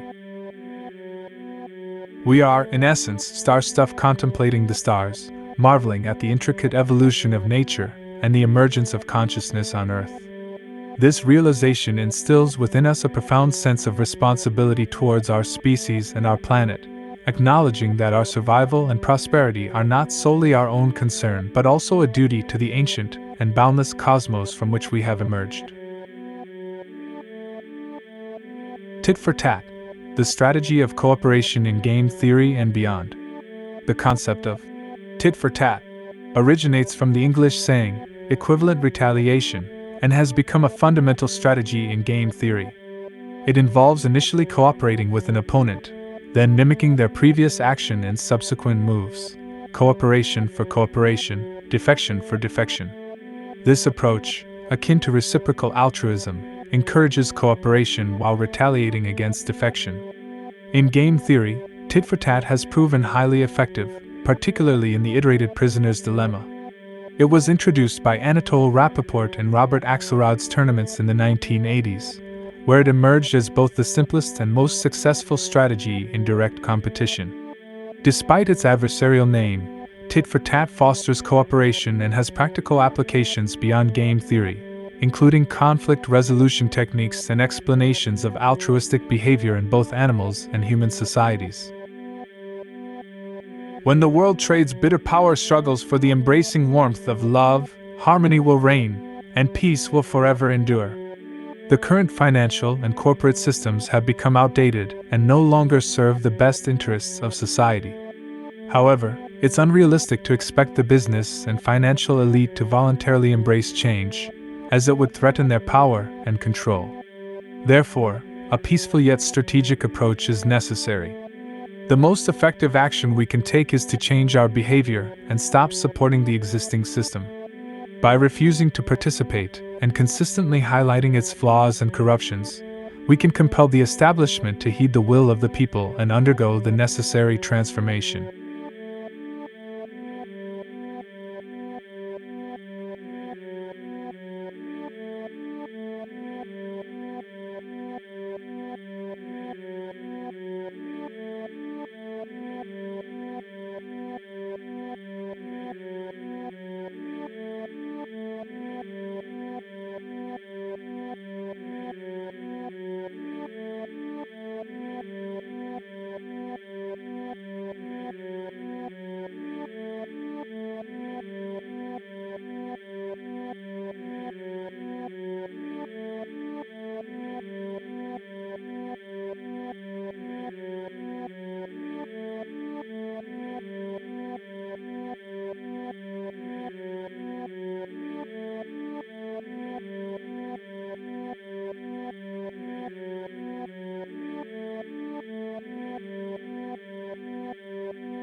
System Shift was brought to you by Wrinkle-Free Horse Pants.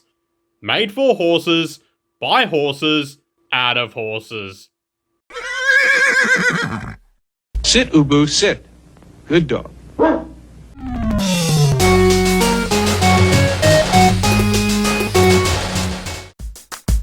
Uh-huh. Let's go.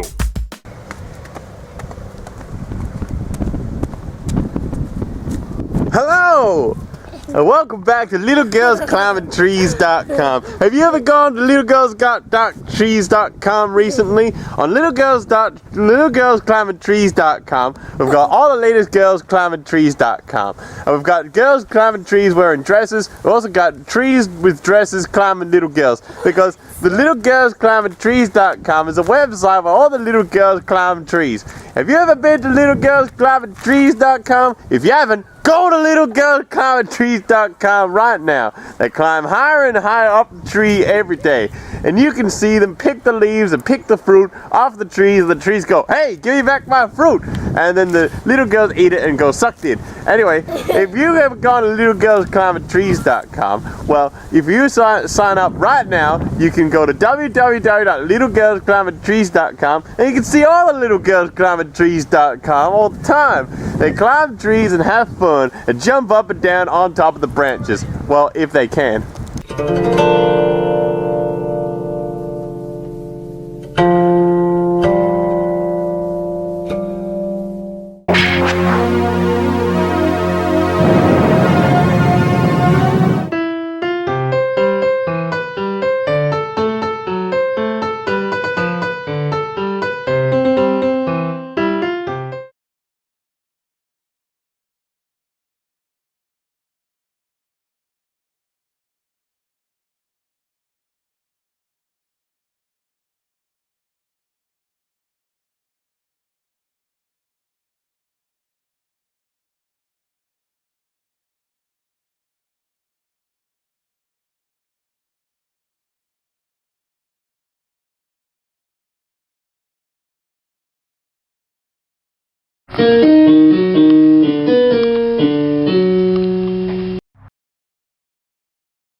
Pretty good. Pretty good.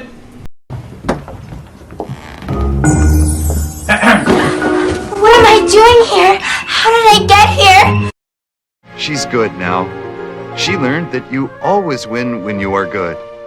Man, I'm glad I called that guy. Can't you tell they're human? Protocols are down. There's nothing we can do. There's nothing we can do. There's nothing we can do. There's nothing we can do. Funding for this program was provided in part by the Corporation for Public Broadcasting and by the financial support of viewers like you. Have you ever bought or rented a videotape that wasn't quite right? It may have been a pirate copy, an illegal and inferior copy for which you paid good money. Pirated tapes are recognizable by poorly presented or photocopied jackets, poor sound and or picture quality.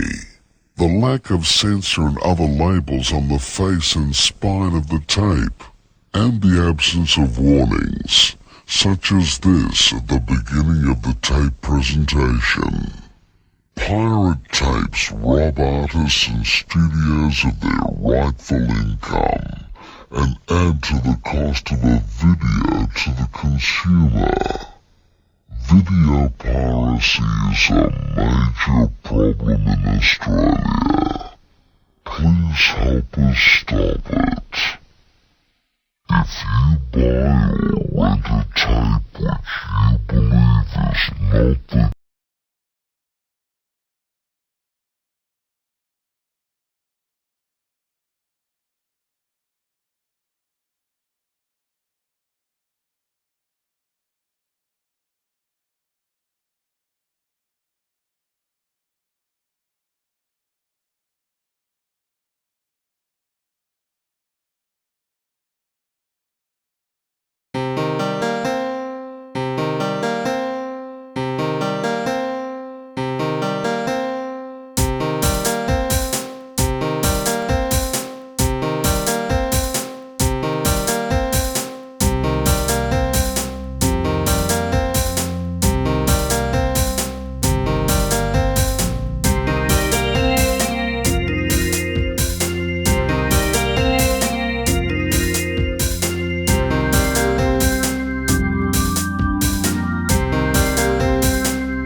A nation without a vision of what the future can be is bound to repeat past errors over and over again. This brief video will outline a vision designed to avoid old mistakes. A vision of efficiency, sustainability, and intelligent planning can lead us into a marvelous new world of unlimited human potential. Designing the future.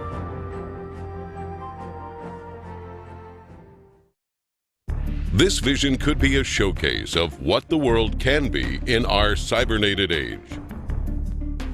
Science and technology could be used for human betterment and the restoration and protection of the environment, serving as an example of the intelligent application of a systems approach.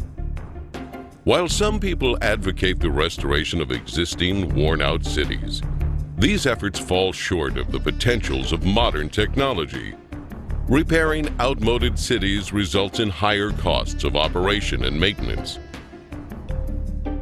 It is actually less expensive in the long run to build newer cities from the ground up than to restore and maintain old ones.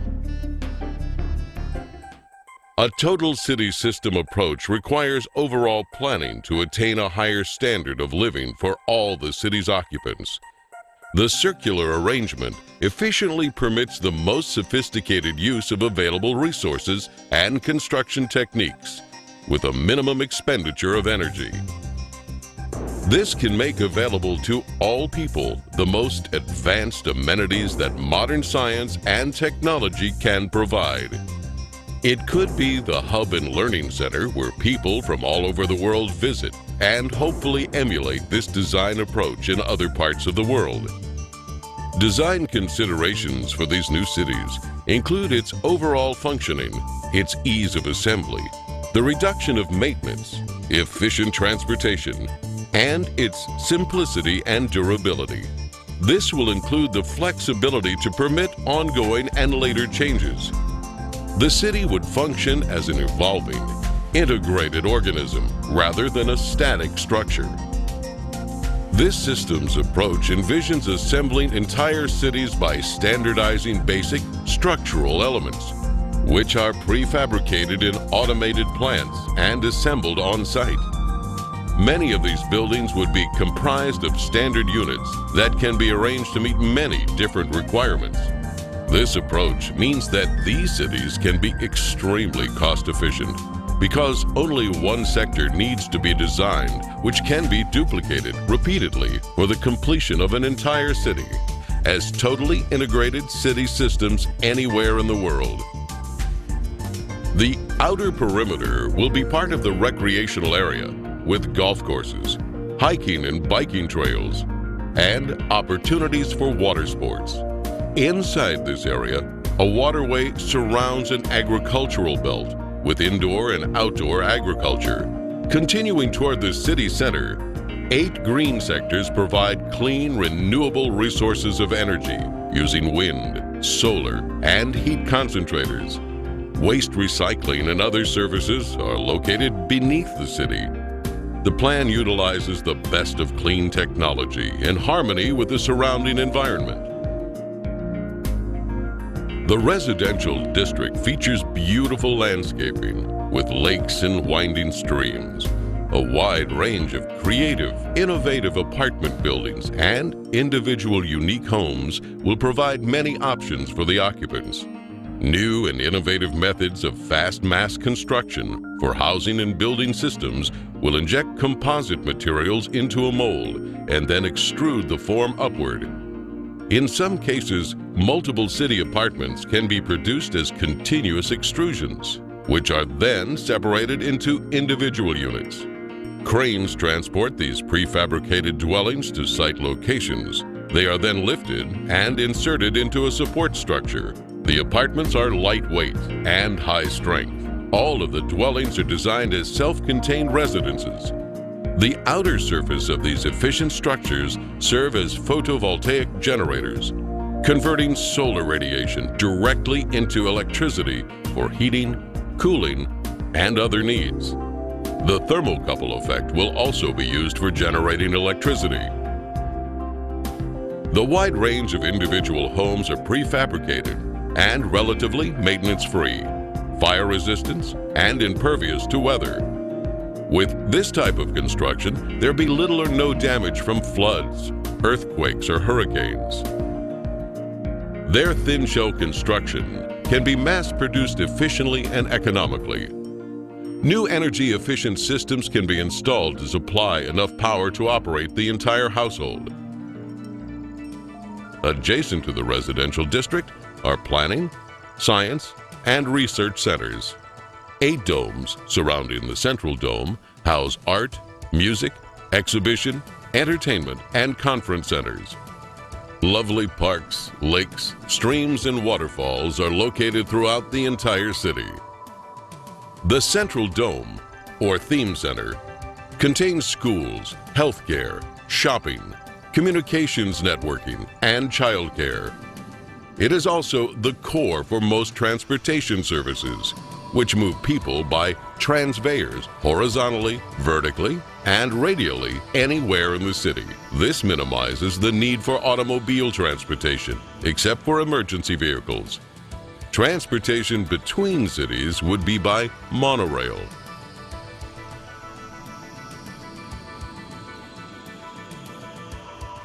The Central Dome will eventually house a cybernated complex, which serves as the brain and nervous system of the entire city. It projects a 3D virtual image of Earth using satellite communication systems which display information on weather, agriculture, transportation, and the operation of the whole city. This cybernated system will use environmental sensors to help maintain a balanced load economy, which avoids overruns and shortages. For example, in the agricultural belt, electronic probes monitor and maintain the soil conditions, water table, nutrients, and more. This method of electronic feedback can be applied to the entire city complex. With computers now able to process trillions of bits of information per second, they are vital for arriving at correct decisions for the management of these innovative cities. The architectural structures themselves will be jewels of future possibilities, with a wide variety of exhibition buildings. Many of the displays will depict not what the future will be, but what it can be. Some of the cities may be total enclosure systems, which are self-sufficient. These massive structures would contain residences, parks, recreation, entertainment, healthcare, educational facilities, and more. Everything built in these cities would be as near to a self-contained system as conditions allow.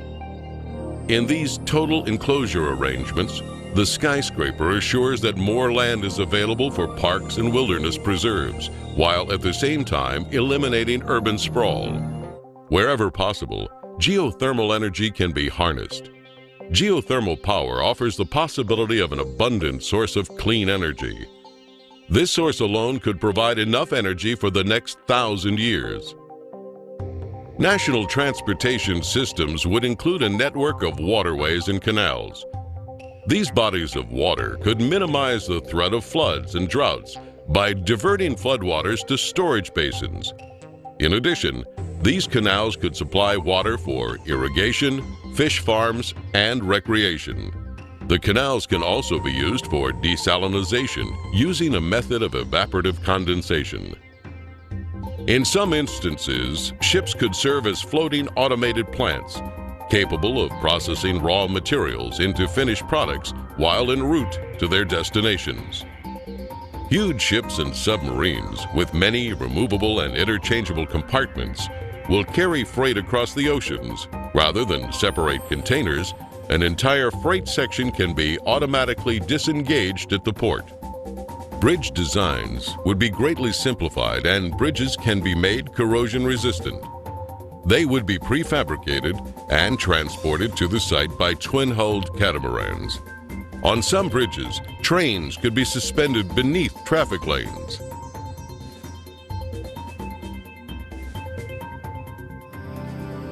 Colonization of the oceans is one of the last frontiers remaining on Earth. Prodigious oceanic city communities will evolve as artificial islands, floating structures, undersea observatories, and more. These large marine structures are designed to explore the relatively untapped riches of the oceans and provide improved mariculture, freshwater production, energy, and mining. This could offset land-based shortages. They could also provide almost unlimited riches in pharmaceuticals, chemicals, fertilizers, minerals, oil, and natural gas. Ocean cities would be resistant to earthquakes and greatly relieve land-based population pressures. The population would vary from several hundred to many thousand. Underwater oceanic viewing and research facilities provide expansive panoramic observations of the undersea world in its natural habitat without disturbing the ocean environment. Unsinkable floating sea domes will attract those who prefer unique offshore or island living. In the event of inclement weather, they could easily be towed ashore, mounted and anchored to elevated support structures. Mariculture and sea farming systems are used to cultivate and raise fish and other forms of marine life to help meet nutritional needs. These marine enclosures are designed as non-contaminating integral parts of the ocean environment. If we use science and technology with human and environmental concerns, it could be a vivid future showcase of the human potential when working together to preserve the greatest gift we have, the resources and beauty of our planet Earth. In the final analysis, we are one people and share one planet. If you desire more information on any of the systems seen in this video, visit our website at www.thevenusproject.com.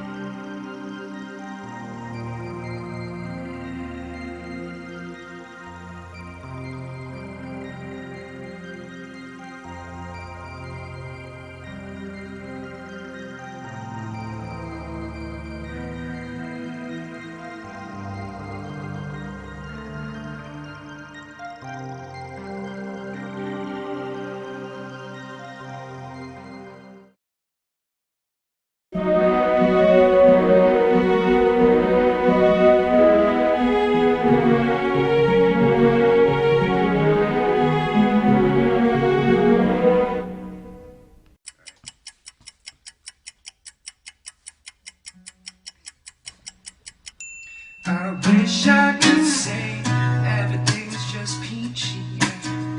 Living life is so easy, but it's not. They got everyone believing that's just the way it is, so there's nothing to be done. And so perpetuate a culture of cutthroat competition.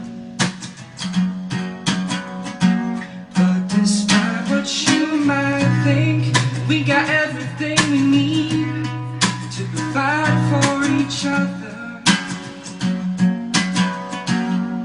And wouldn't it be nice if no one had to fight just to get a bite to eat? Together we can build a better future for our project.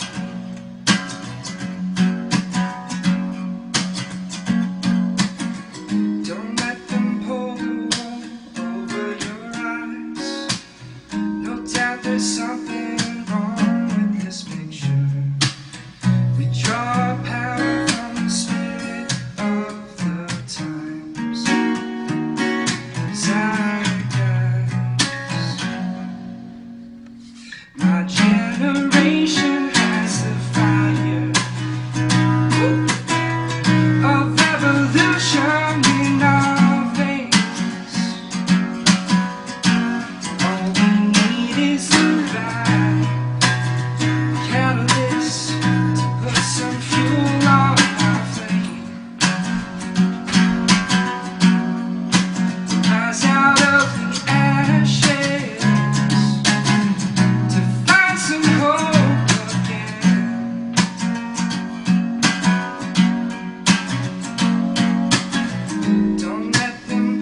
these truths to be self-evident, that all men are created equal.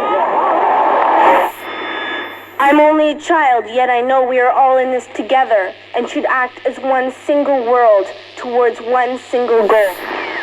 We have heard the rationales offered by the superpowers.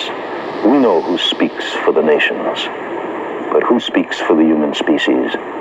Who speaks for Earth? I am talking about the resource-based economy. The scientific method for social equality, where our technology allows for life in global abundance. And the choice between contender and incumbent is redundant. Welcome to this pale blue dot in our galaxy, where we fear the finality of our own mortality, and we worry about our salary and consumption of calories, while famine and war have caused another fatality. We live in a finite world, but our need for growth is infinite. Our relationship with money is so damn intimate. We can't slow down, we want more, oh we're so into it. Intimate, it would be a sin to quit. So now the whole planet's in debt. We owe quite a tall stack, but it's literally impossible to pay it all back, because money is debt, created with interest. You listening? There's actually more money owed than exists in the whole system. That's a pyramid scheme, not just mean individuals skimming the cream, not just smoke-filled rooms where the supremely powerful convene. It seems a systemic flaw is the theme to this meme. Today's system defines who wins and loses with competitions, and losers are created by definition. Our leaders are ruled by political ambition. Not a single one of them is a trained technician. It would be insane to listen to their claims. I'd rather use the scientific method to arrive at decisions. So pardon my sedition, but I stand by my derision, and I fight against this system with a thought for ammunition. It's a train of thought, it's a frame of sorts, a campaign where you can't just feign support. The train of thought can't be claimed or bought. It's an idea, there's no one you can blame in court. It's a train of thought, it's not a game or sport. It pertains to humane and sustained support.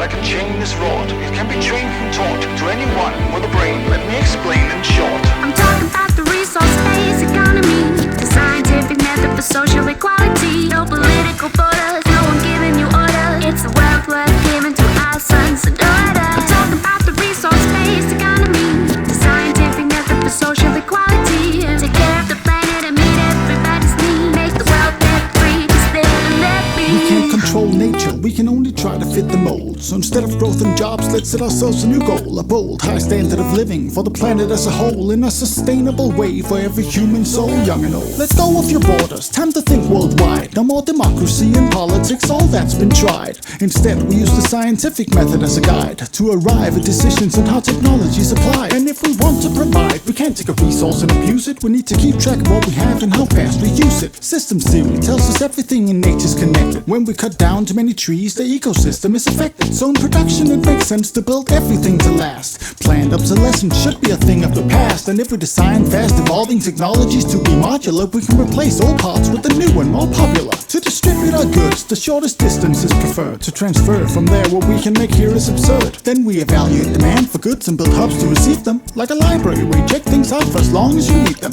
All of this is doable with today's technology, as long as we apply the right methodology. Cause scarcity is technically outdated, you follow me? This way we can live in abundance and global equality. I'm talking about the resource-based economy, the scientific method for social equality, where technology allows a life in global abundance, and the choice between contender and incumbent is redundant. I'm talking about the resource-based economy, the scientific method for social equality. Every time the transition is about damn time, the planet is shared by all of mankind. Incentive is the key to understanding volition. We don't act without it, it's behind any decision. There's no human nature to behavior, just predisposition that has to be supported by the surrounding conditions. So the mission is one we should all agree to pick. No police, no prisons, no referee to trick.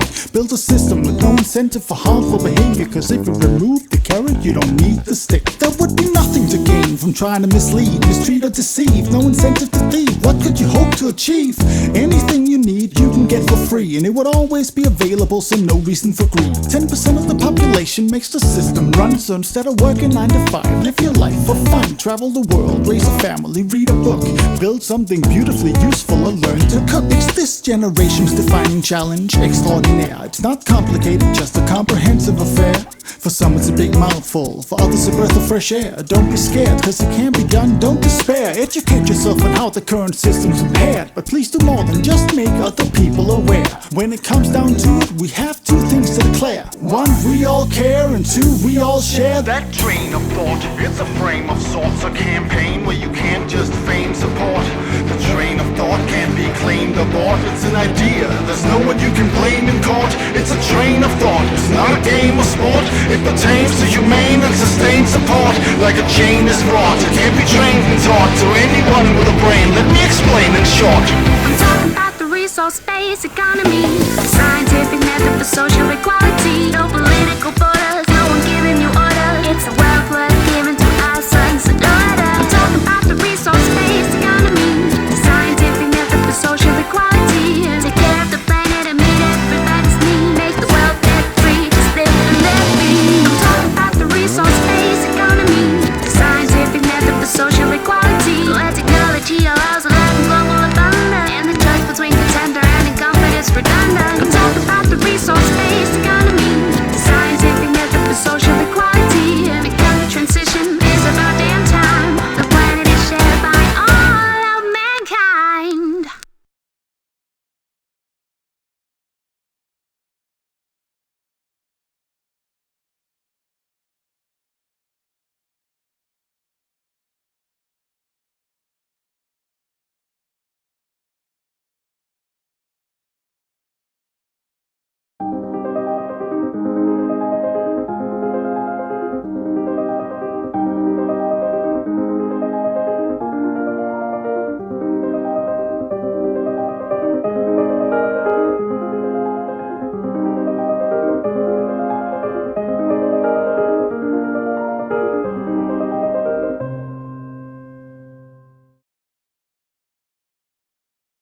You see, the real value of a conflict, the true value, is in the debt that it creates.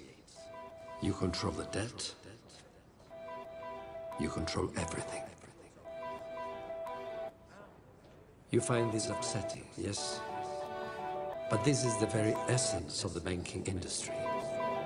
To make us all, whether we be nations or individuals, slaves to debt. You can't call me money, but you can't escape from me. I take grace hatefully, enslave and make it fun for me. And luckily, the species ain't seen my diseases. I bloody the streets with bodies that keep slacking me. You casually spin me as I deprive freedom and lives. As I push your future aside, you're divided, can't ask why. Your progress is nonsense, it's swamped with obsolescence in seconds. I take your best shit and wreck it. While you stress and caress me, I poison your cities. Left you degraded and clueless, disgracefully stupid, neurologically damaged, empathically savage, with habits as hazardous as Halliburton's habit. You can't avoid my madness as I ravage the planet. For useless consumerism, I'm abusing a system of associative thought patterns to eradicate plates of earth before you vacate the space for permanent work.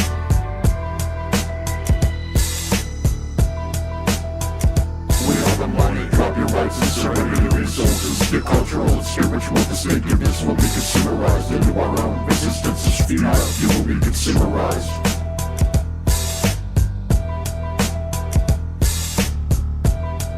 You will be consumerized.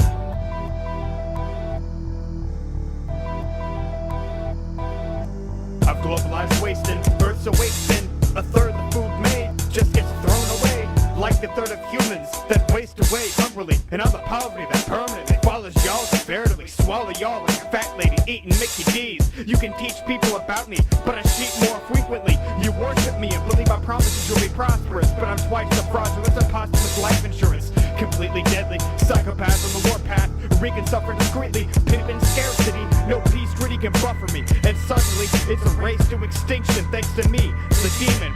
So get your face in position, embrace free missions. Since you embrace my religion, I'll Jim Jones your resistance. So long as your justice stays the split of resistance. Dithering for little shit, ignorant of my malevolence.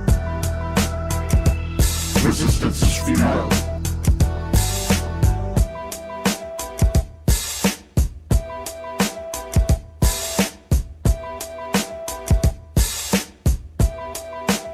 You will be consumerized.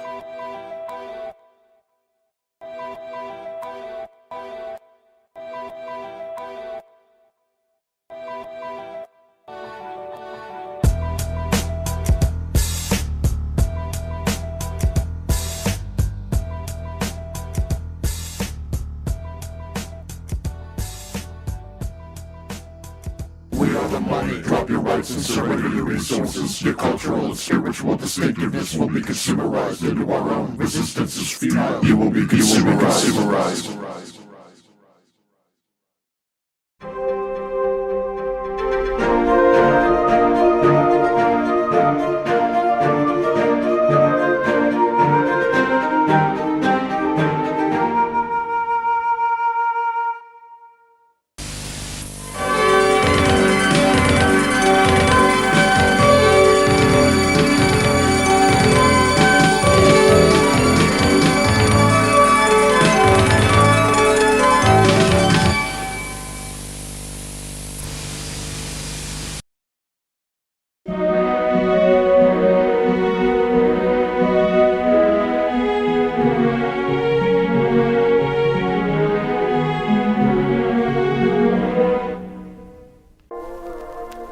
Sasha, and I'd like to tell you about my home, Prison Earth.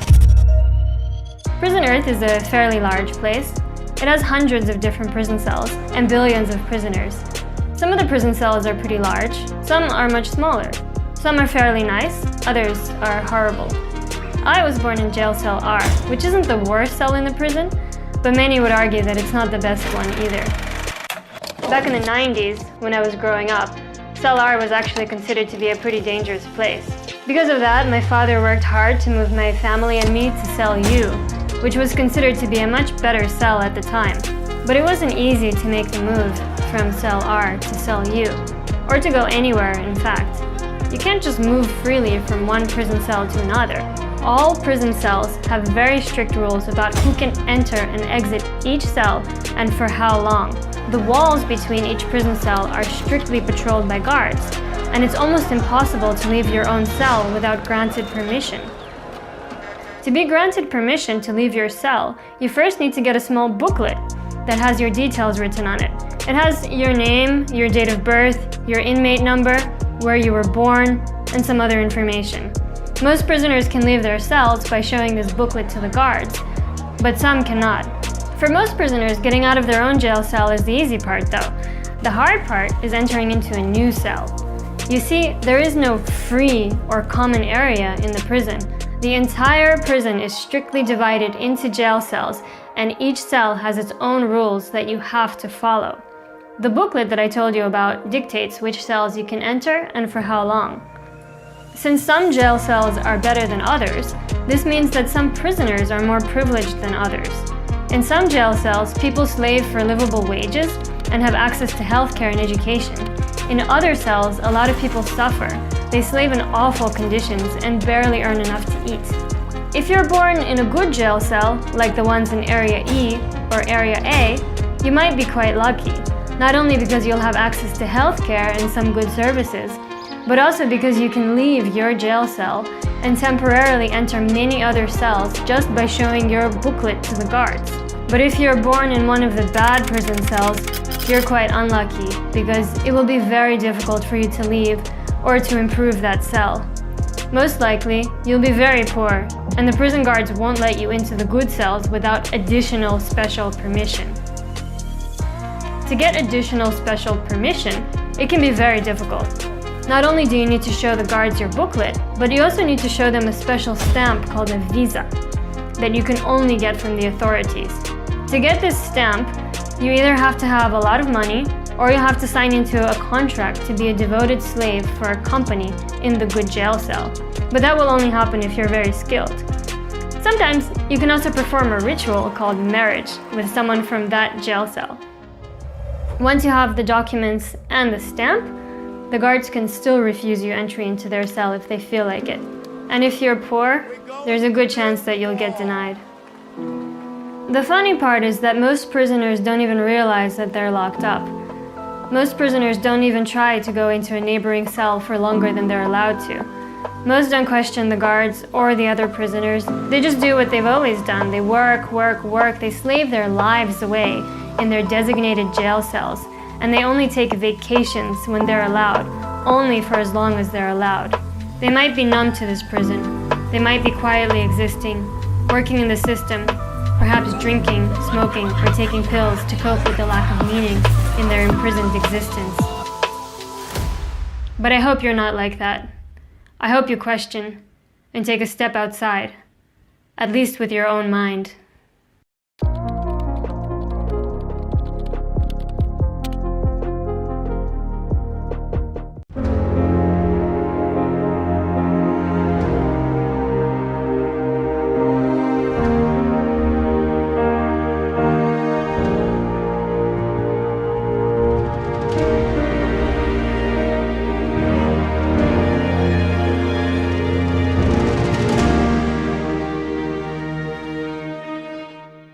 I am zeitgeist.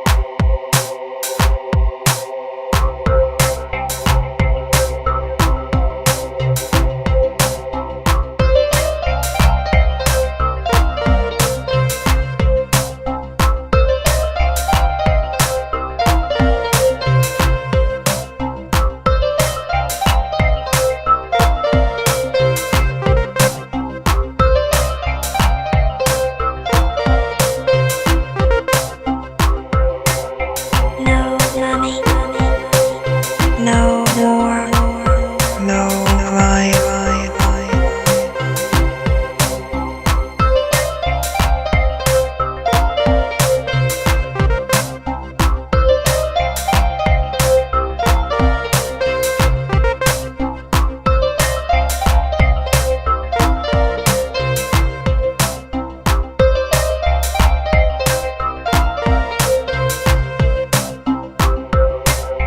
No money, no war, no life.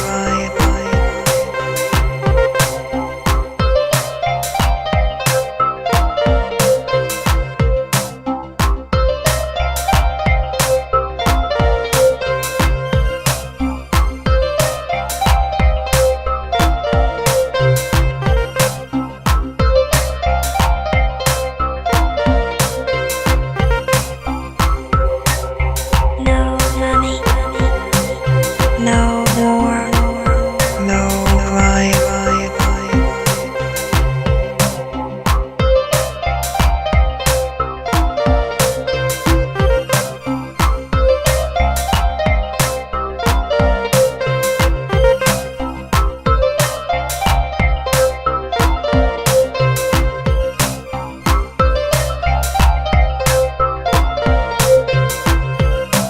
I am zeitgeist.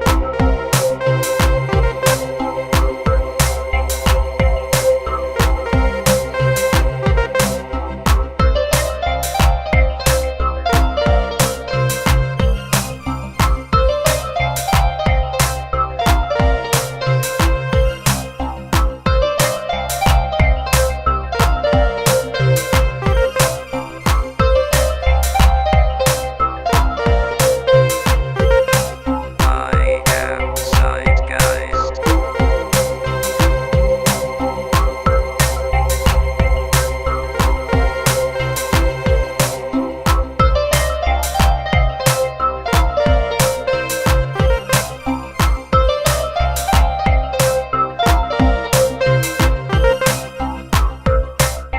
No money, no war, no life.